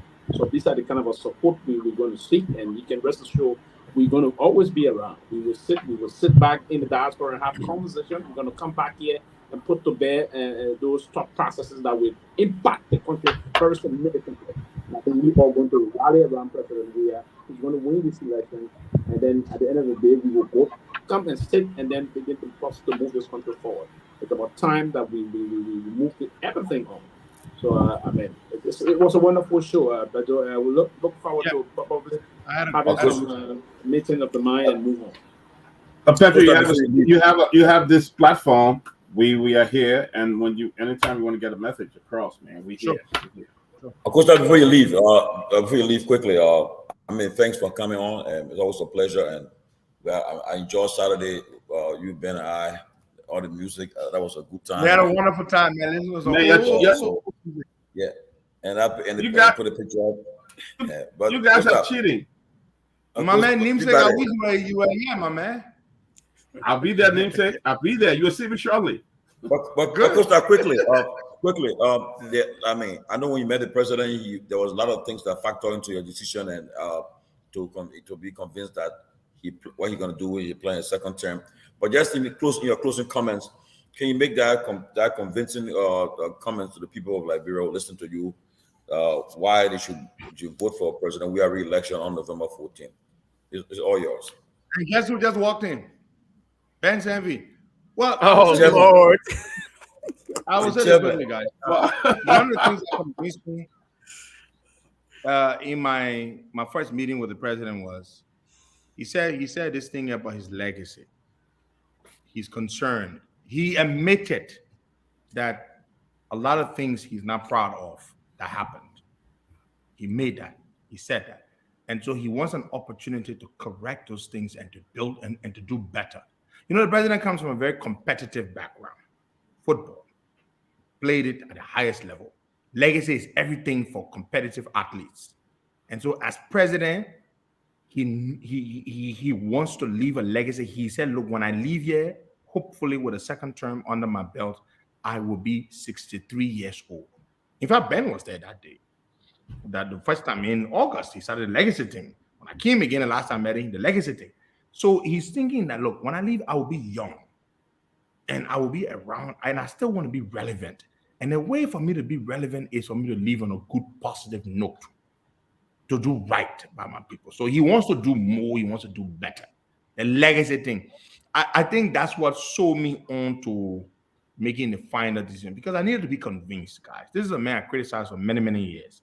So giving him an opportunity for him to correct, for him to course correct and improve upon and embark upon new things, I think that was one of the key things that went into my decision. And of course, the other one, as my brother Pew and I fully agree on. And we told him, so look, my man, we don't want you to pull a Trump on us here to come back. After Trump lost, he came back. We're going to give you a second term. If we make this consideration, you leave. And you don't meddle in 2029. I was clear with him. 2029, you serve as a godfather. You organize clean election. You stay on his side. I'm saying it here. I told him. I told him. Me, my head can't pay nobody more. He said, but that's exactly what I want to do. I don't want to pick anybody so they can kind of mess up, then they blame me. He said that. He said he's not going to handpick anybody. I said, stay on his side. Be the ref. Level playing field. He said, I am. So, yeah. So that to me is good. You think Kun and Mene will do it? I beg you, yeah. Somebody coming to the back door to be president here. He ain't got no antecedents, no struggle history. Joe, we got struggle history. Say what you want to say about him. He did well for the country. He did a lot of things, but he got struggle history. He was opposition for 12 years. As football player, he did a lot of good things for this country. What Kun did for the country? I beg you, yeah. What Jeremiah Kun did, what Omen Boga did, Boga was just leech on the government for 42 years. So George Weah is deserving of it. So that's why we're giving him a second term to continue what he's doing and to course correct. That's it, guys. Thank you so much. God bless you all. Thank you, Petro. It was good to have you, man. Thank you. It was. Guys, let me send a quick happy belated birthday shout out to my auntie in Wisconsin, Famara Soko. Happy birthday to you. I hope you enjoyed it. Your gift is on the way, by the way. Thanks, guys. Also, yeah, let me also say happy birthday to my daughter. Yesterday was her birthday. She's in school in Turkey. Tomalin and Queen George. Happy birthday, baby girl. And I love you and I wish you the best and God bless you. And also to a sister of mine, Mighty Juniors, Kamara. Today's her birthday too. She's in Maryland. She's the president of our Tubman Memorial Reunion in the USA. Happy birthday. And guys, look, yesterday, before I close, just when I got my visa in November of 1999, right after I left the embassy that Thursday, I went straight to the Faith Healing Temple of Jesus Christ. One of the members, my boss at the time went there, and we go pray. I said, God, thank you. And yesterday, I was invited to the Faith Healing Temple Church by the newly elected representative for District 7 districts. I think yes, from Liberty Party, Rookie Barry. She will be the first person from a Fuller background who will be in our legislature for the first time. She's a Christian, but she's from the Fuller background. And I went to the church yesterday, and I was so happy that since 1999, I went back to that church, and they gave me this signature just to say, thank God, man. I praise God for that church, the Mother Douglas Church. They are doing a great job there. I want to say my best wishes to the church, all the members. But whenever you're on the ground, visit your church, visit some church, and just fellowship with the people. And it was a nice time yesterday. Yesterday, I was with Liberty Party people. I was with them all day yesterday, and then later on, we had a nice time. Then Keff came, and everything just went different way. But Keff is strong. So far, you see how the man that left my one yet, other than Wendell. Keff tired, but When are you coming? The minute I left my one year, my man, I know, but my one can't go by myself. No, you gotta come. I'll see you shortly, bro. Yeah, but Lofa, man, thanks a lot. And Lofa, you and Robert, in the coming days, when people leave, you guys will help us on that side to coordinate from that side. We on this side because election night, prior to election day, this week will be very crucial. And then election night, coming to election night, we'll have a tag team. It'll be a whole night, the whole event on the 14th. And you guys can hold it up, man. You got this. Yeah, you guys awesome will be job coordinated from there. Man. Yeah, a lot of panel. I think on that panel will be our team. Mariah, TDI, Costa, Ben, Kev, Peabody, all will be all together there. on the ground from this end, and you guys on that side, and hold the turf, and we can just give Liberian people what they need to hear, and the facts about the election that's coming up, because this election is tough, it's crucial. But I'll tell you, if today's election is held, George will be re-elected. That's what I see on the ground. Say what I want to say, but that's what I see. If the election held today, George will be elected for a second 6-year term. But guys, from my end, I'm okay. I don't know what you guys got to say. We can You're call not, it a day. you're not Joni. Look, go back. I want us to show a photo. Very, very, very interesting video, but we'll probably do it tomorrow on the Liberian, the first African American preacher in the Episcopal Church. It's a Liberian from Cape Commerce.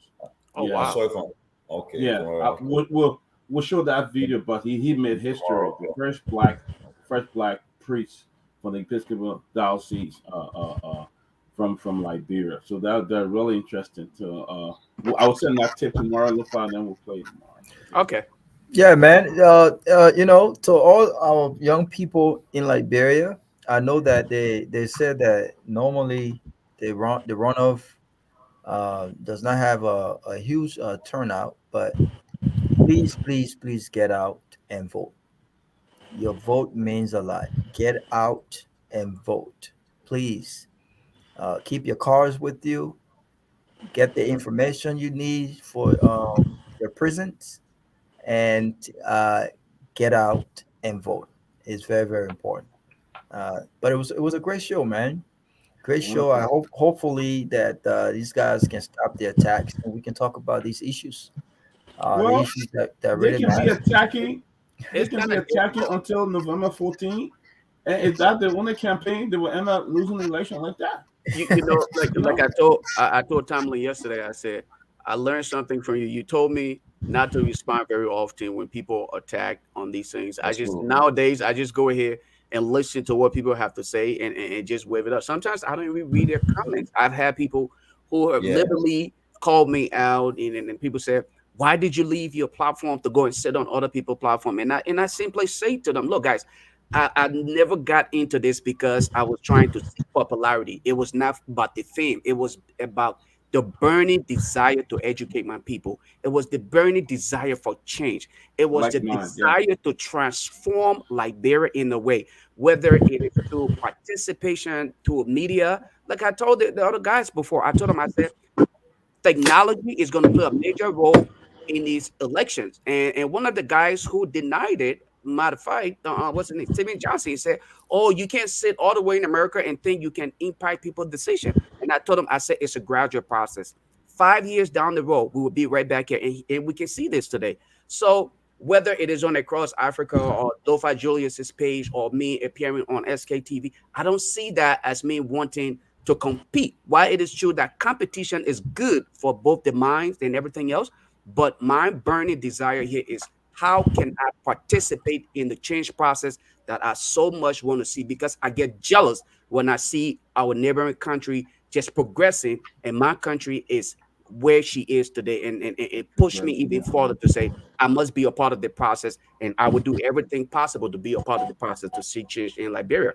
And that's just the reason why I make myself available when I'm available on every platform, not just here. There are other radio stations in Liberia who will reach out to me. Joy FM. I used to do the same thing for Emmanuel Savage. I would literally serve in for Emmanuel Savage when they were doing the, the war on economic crimes course. So again, folks, don't look at it as about you. Look at it as the country. Liberia deserves a lot more than what we are offering her. She's like a mother. All right, let us return the favor that she gave us. That's how I look at it. I said, Mr. Monrovia, a little fragile. The man looking like, Remember that the guy from that one of Charles suit, and then the guy from North Korea. But before, man, let me just, one of our regular viewers, to do her birthday, I forgot about her. Patience Lofa baby Siama, happy birthday. She's a strong one of our strong followers. Happy birthday. Today's your birthday. I want to say happy birthday from all of us on the closing argument. Patience Lofa baby Siama, happy birthday, and best wishes in Maryland there. Happy birthday. But guys, look, one last thing, right? Lofa, you won't believe it. You won't know until the day when you come visit home and you try to disguise yourself. Somebody will just, the minute the group finds you, when they see you, oh, you're the guy, and then you're in trouble.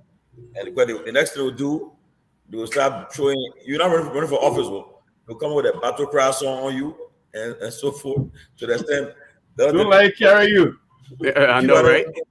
If he put marks on your face, like COVID time, he put marks and cap. When they pour for him, he'll leave and I'll be quick.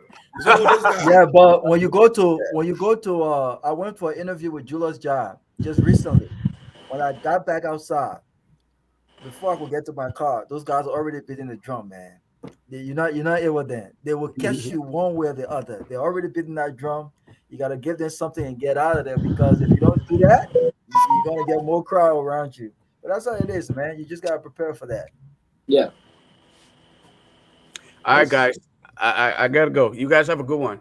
Guys, Okay. Good night. have a good night, Good night. guys. It was a great show. Thank you, True FN. Wonderful job, guys. Looking forward to seeing more. The other people are looking forward to see you soon. Timo, you're not going to Ben?